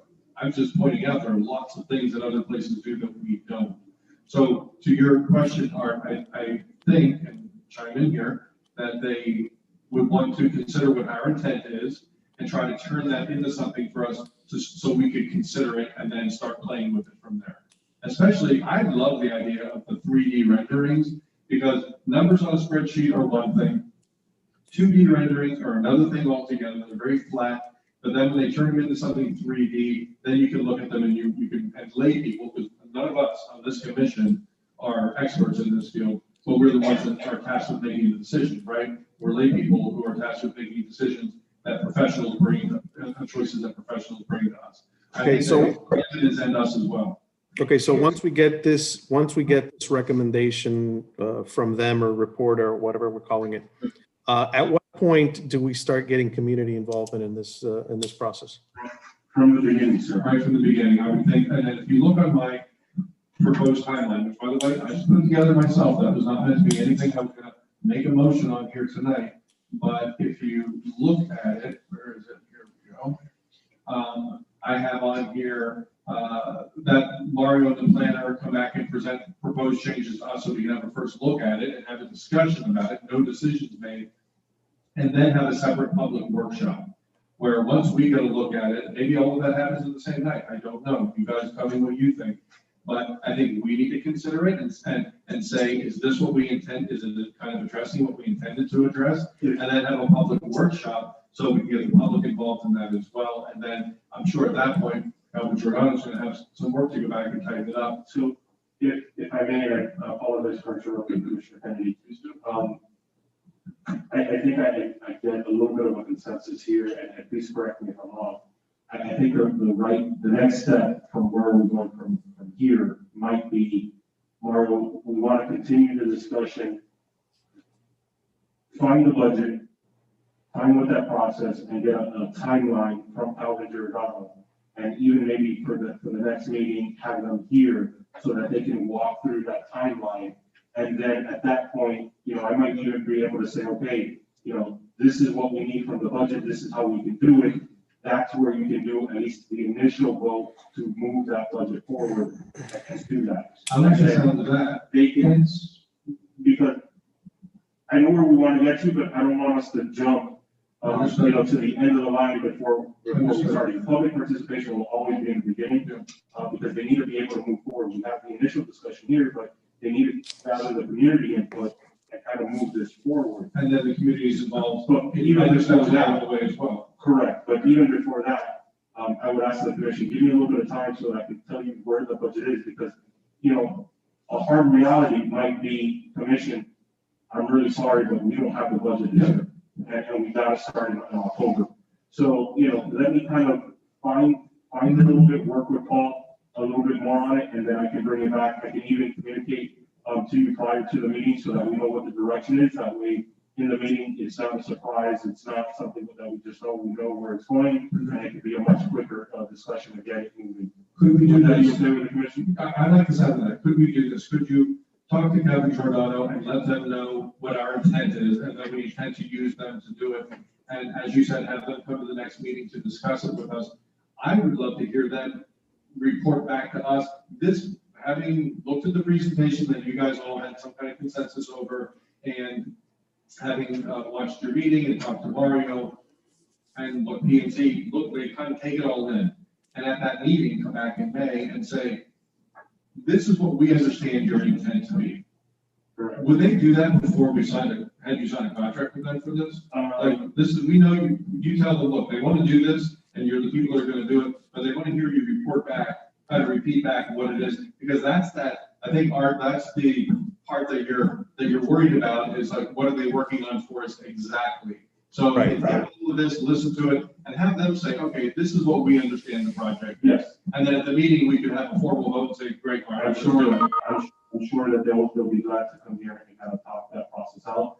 What I do want to just add a caveat to this entire discussion. By Florida state statute, we are required to update our comprehensive plan every 5 to 7 years. Now, I don't think that this will meet that mandate.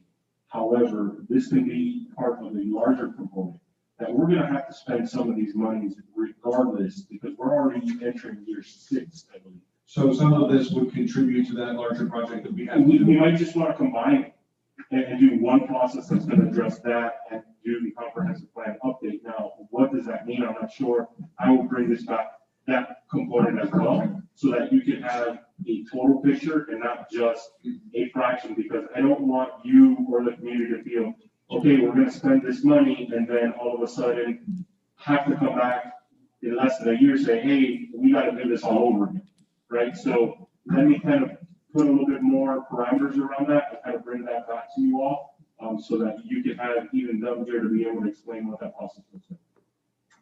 Okay, no problem. Very good, Mario. What do you think, Art? I just want to say that we're placing on the next meeting's agenda that proclamation for the man that retired. Oh. Okay, Oh. and I'm sorry, is April 19th. Did we finish that? Do we need to make a motion? Have anything? We're just kind of giving you address. So Mario, just so we're all clear, can you just, I'm sorry, before you move forward, can you just tell us again, now that we've had that conversation, what's going to happen at the main meeting? At the main meeting, I will have Calvin Giordano to be able to explain what are the steps with regards to the upgrading of the land development code, as well as being able to identify where the budget will come from if we can even afford it. From there, I will also have some type of component of a conversation so that we know what we need to do with regards to the comprehensive plan to update it per the Florida statutes.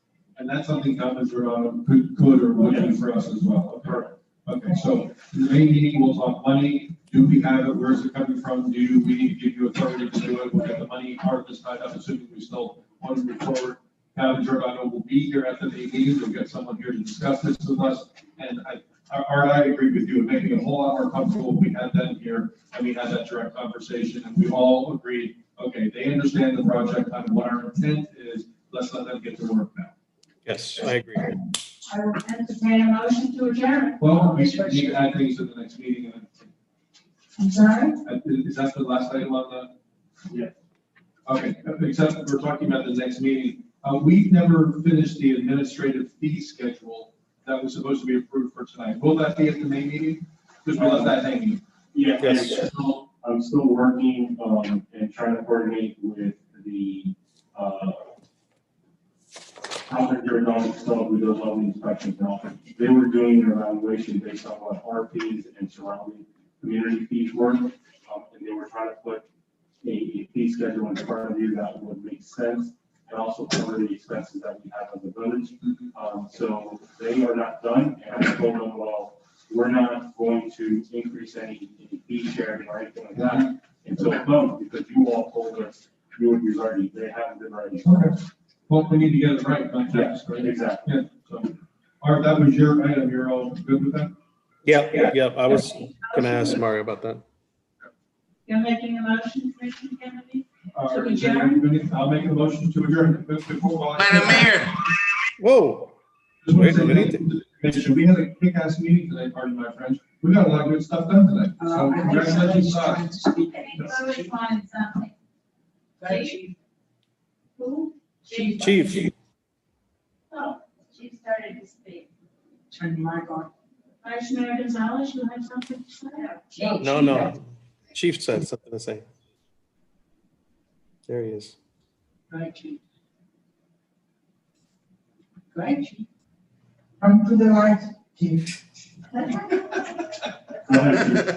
So I'm gonna say goodnight, obviously, but I want to tell everybody that Mr. Manager has really done a great job above and beyond, working with code, police, building to make sure we can get the mess that we inherited behind us. So I'm gonna end it with that. I wanna just tell you guys it's been challenging. Okay. Good night. I'll give you a minute. Madam Mayor, before we adjourn, I failed to do this earlier, and I do apologize. I want to give a big thank you to our parks and rec staff. ESA, we put together this spring bunny event. I know we're used to the egg hunt, but we didn't do that this year, but we had such a successful event. Thank you to the commissioners. You all participated and helped give this out. The families were ecstatic. We have pictures that should be going up. We were just kind of organizing everything, so that should be going up shortly. But thank you, everybody, and thank you to the family. He was able to distribute and organize over 200 deliveries in a couple of hours. And the space suit helps out. And we wore a bunny suit the whole time. And PD was right there with us, giving out deliveries, taking pictures. It was an amazing time to see everybody get together and do that for community. I apologize for not doing this. Happy Easter, happy Passover. Mayor, second the adjournment, please. I will, thank you. Thank you all in favor. All in favor, say aye. Aye. Aye. Good night.